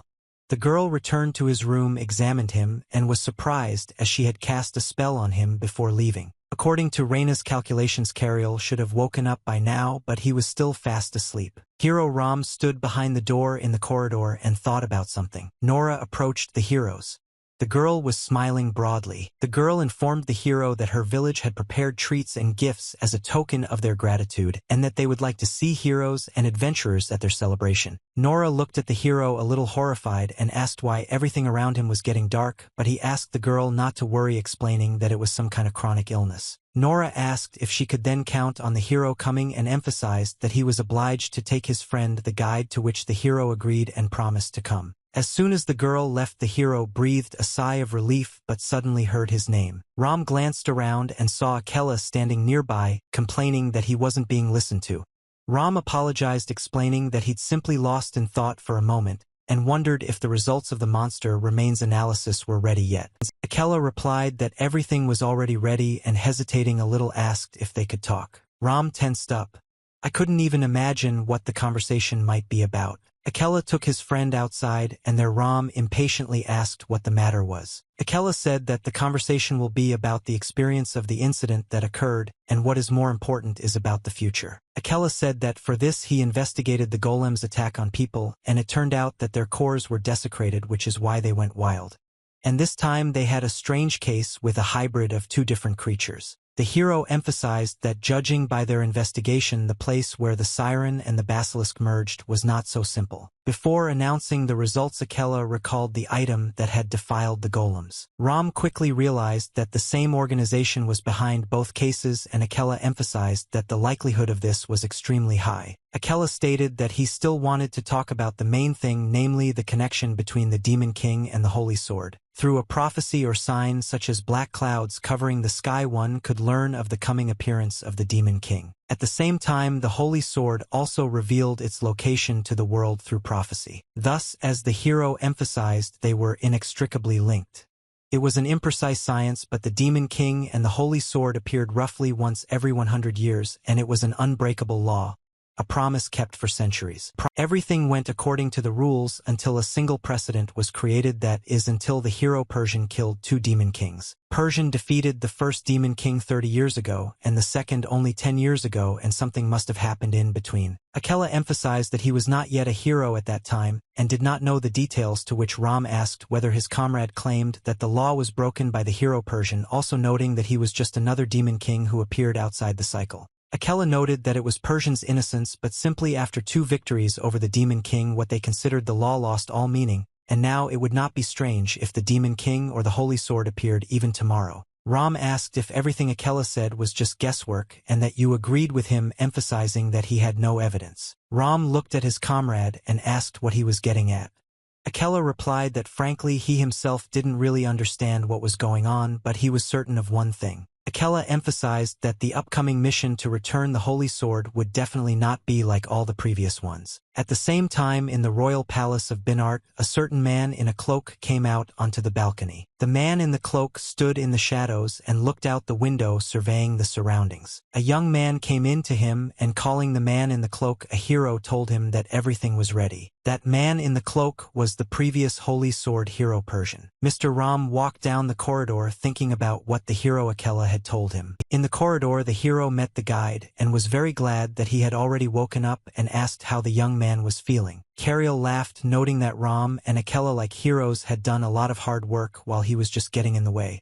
Ram joked that he'd already forgotten about it, but then emphasized that they definitely wouldn't have been able to handle the wireless. The situation was very awkward, and Cariel and Ram laughed at the same time. Ram approached the guide and asked if they could talk in private, to which Cariel did not object. Ram suggested they talk at the nearest tavern, which the guide really liked, and they immediately went there. When Ram and Cariel arrived at the inn, the hero remarked that he actually wanted to ask the young man something.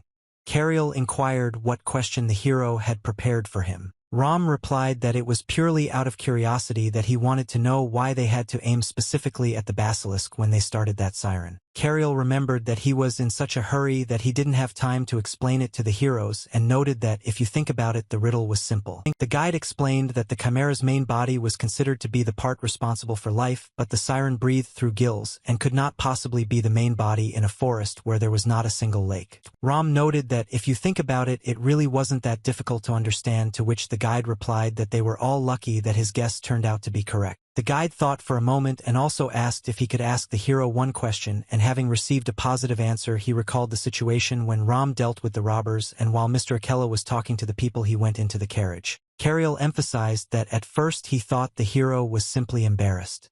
But that would have been too easy, and there must have been a reason.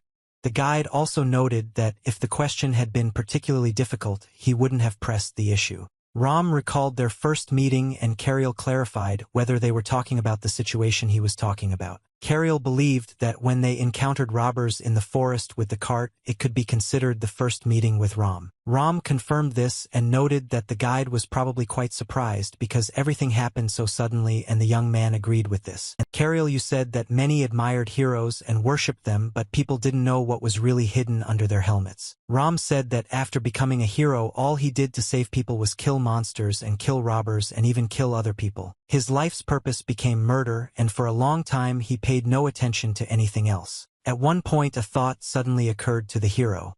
He realized that when he removed his heroic helmet, he was simply a machine whose only purpose was to kill. After realizing this thought, Ram was afraid to take off his helmet. Moreover, the hero became afraid even of people's glances and did not try to avoid them. The hero was afraid of the glances of those who admired him, seeing only a heroic facade. In the end, the hero Ram chose the only solution, which was to hide in the shadows and run away. Ram chose this path for himself because people's expectations had nothing to do with who he really was. Ram admitted that he did not hate people, and in fact everything was the opposite. Ram explained that he kept his distance because he could not approach them with his hands stained with blood. At some point, the hero noted that he had apparently talked too much and explained that he had thought about it a lot alone and thanked the guide for listening to him. Cariel reflected on the fact that he admired the heroes from only one side of them. But as it turned out, each of them had their own darkness. But at the same time, Cariel's admiration for the heroes did not change. The guide openly stated this to Ram, who was clearly embarrassed. Cariel shared his thoughts and admitted that listening to the hero, he thought that the essence of the hero was precisely in this, and thought that there was probably a huge difference between simply killing and killing to save others. Cariel noted that he did not deny the dark side of the heroes that Ram mentioned, but he did not look for excuses for himself and continued to fight it. Cariel emphasized that this was only his opinion, but he believed that the closer a person came to the light, the darker his shadow became, and asked if the hero thought the same. Cariel smiled, noting that this meant that even when faced with deep darkness, the hero simultaneously strove for an even brighter light. The guide thought that the hero was probably just looking in the wrong direction. The guide emphasized that the hero only had to turn his head and look back. Looking back, the hero should have seen a bright light which he should have paid attention to. Cariel stated that he believed that the hero would see the bright light that cast his deep shadow. With a smile, the guide asked the hero not to get hung up on one thing and reminded him that just yesterday he had saved his interlocutor. Ram replied that he was very pleased to hear such words and thanked the guide for them, but the guide himself noted that it was an honor for him if he could help the hero. Ram pointed out that they had probably stayed too long at the tavern and suggested they return. No one at the time suspected they were being followed. The man who was watching the hero and the guide, having heard their conversation, thought that it would be quite ridiculous. Soon all the adventurers had recovered a little and were feeling well. This meant that it was time to pack their things. Soon Cariel's squad left the village and said goodbye to Ram. Cariel couldn't even hold back his tears, which really surprised Reina and Akela. Having said goodbye to the adventurers, Ram turned around and went on his way. The hero suddenly stopped. At that moment, the hero felt a strange sensation. Ram clutched his head. The hero felt as if he'd forgotten something important and was trying to remember what he might have left behind. Ram completely forgot that Nora told him about the holiday and invited all the adventurers. Ram decided that the most important thing was that he didn't forget why he became a hero. The hero reminded himself that he became this way to help people and should have been more like his brother and sister. Having thought about this, Ram finally decided to set off on his journey, but suddenly he heard someone scream. The heroes immediately began turning and looking around, trying to figure out what the sounds were, and quickly realized the scream was coming from the forest. The hero thought that if he went on reconnaissance he might be late for the mission to retrieve the holy sword. The thoughts about the holy sword suddenly seemed stupid to the hero, and he did not understand at all what he was thinking about. Ram immediately reminded you that he had to go to the scream because he did not become a hero to return the holy swords. The hero went to the great cathedral to hear the prophecy about the return of the holy sword. Meanwhile, Cariel and Reina decided to take a look around the city. Cariel suggested the girl buy everything she needed separately and meet where they were. Reina didn't think it was a good idea to split up. Reina looked at Cariel to convince him that they shouldn't have gone separately. He, a friend of the girl, remembered how she sat on the conductor's back and felt very awkward. Reina coughed slightly.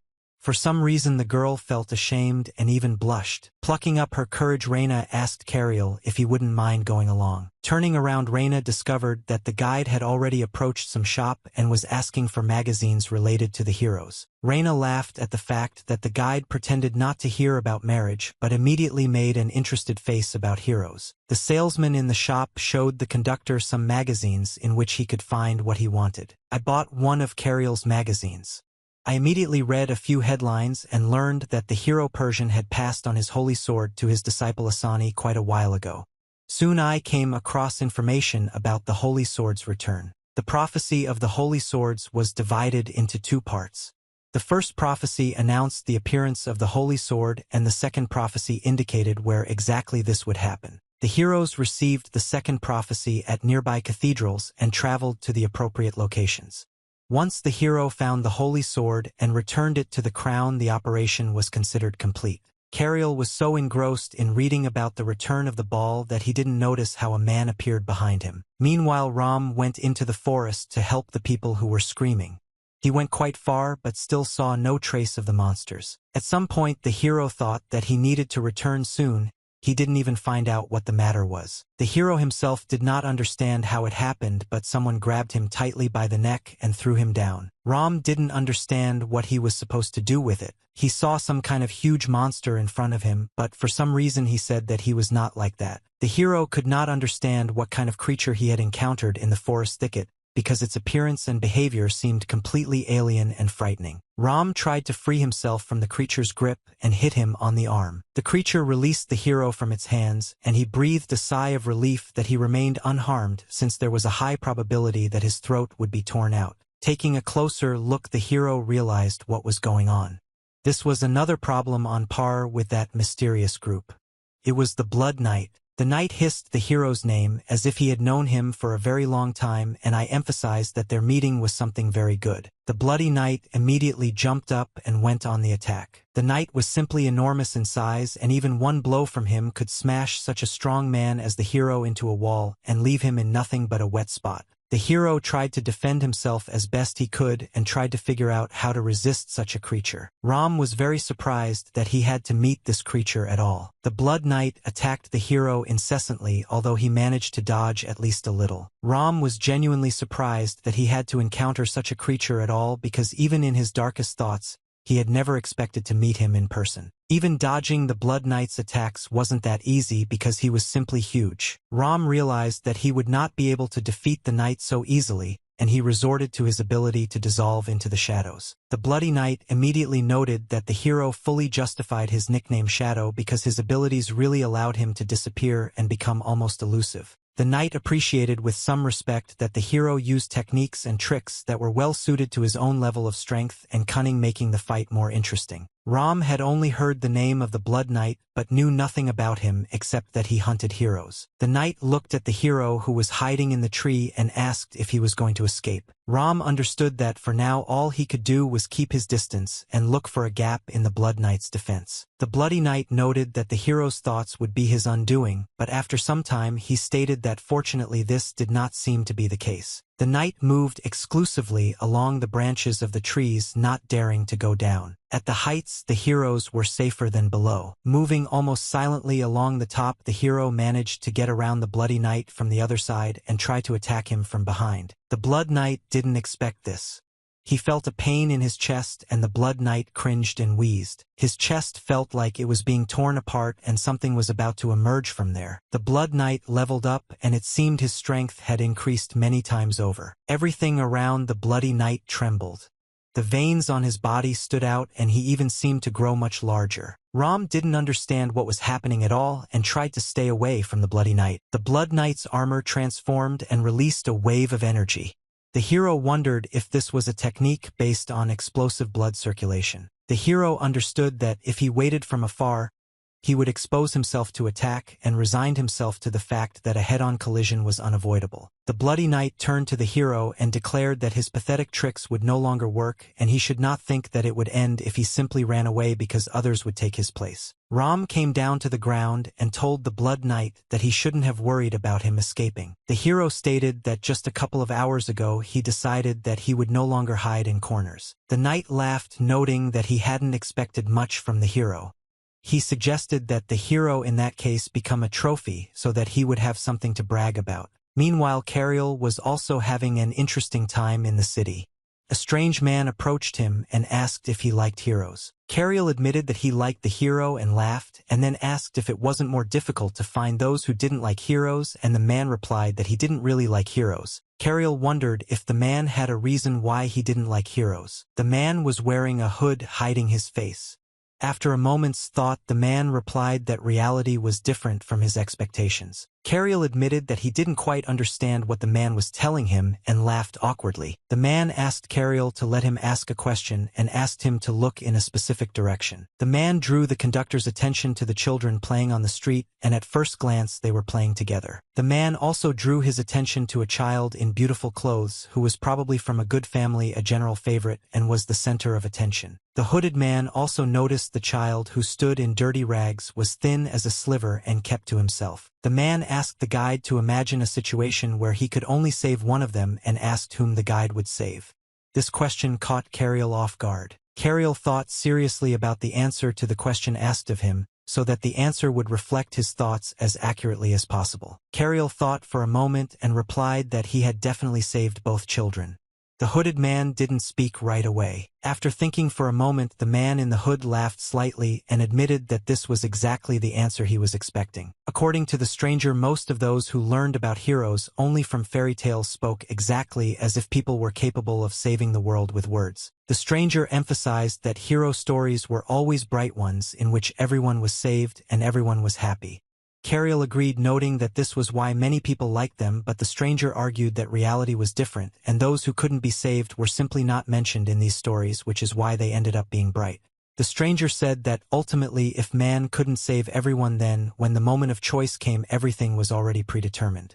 It was predetermined who would be saved and who would be abandoned to their fate, and such things happened beyond the bounds of beautiful legends. Cariel was indignant and emphasized that they did not set conditions when they saved others. Cariel emphasized that the heroes, on the contrary, saved people even if it cost them everything, and the stories were not fiction but real reality. The stranger looked at the young man and said that they really did speak different languages. The stranger admitted that he had actually overheard the conversation between the young man and the hero the previous day, and he became curious about what choice the young man would have made. Cariel was taken aback when he heard that the stranger had overheard his conversation with Ram. The stranger exclaimed that actions should have replaced words, and in a threatening tone said that this time the young man would show everything in action. The stranger threw some kind of fabric tourniquet over a child from a good family in front of the guide. The boy tried to break free, but the tourniquet wrapped itself tighter around his body. Cariel wanted to rush to the boy's aid and tried to find out what the stranger was doing. When the stranger saw that the guide was going to help the boy, she threw a tourniquet and laughed at him for running in the wrong direction. Cariel found himself in exactly the same hopeless situation as that unfortunate child earlier, experiencing the same fears, helplessness, and the realization that it was almost impossible to escape the impending threat.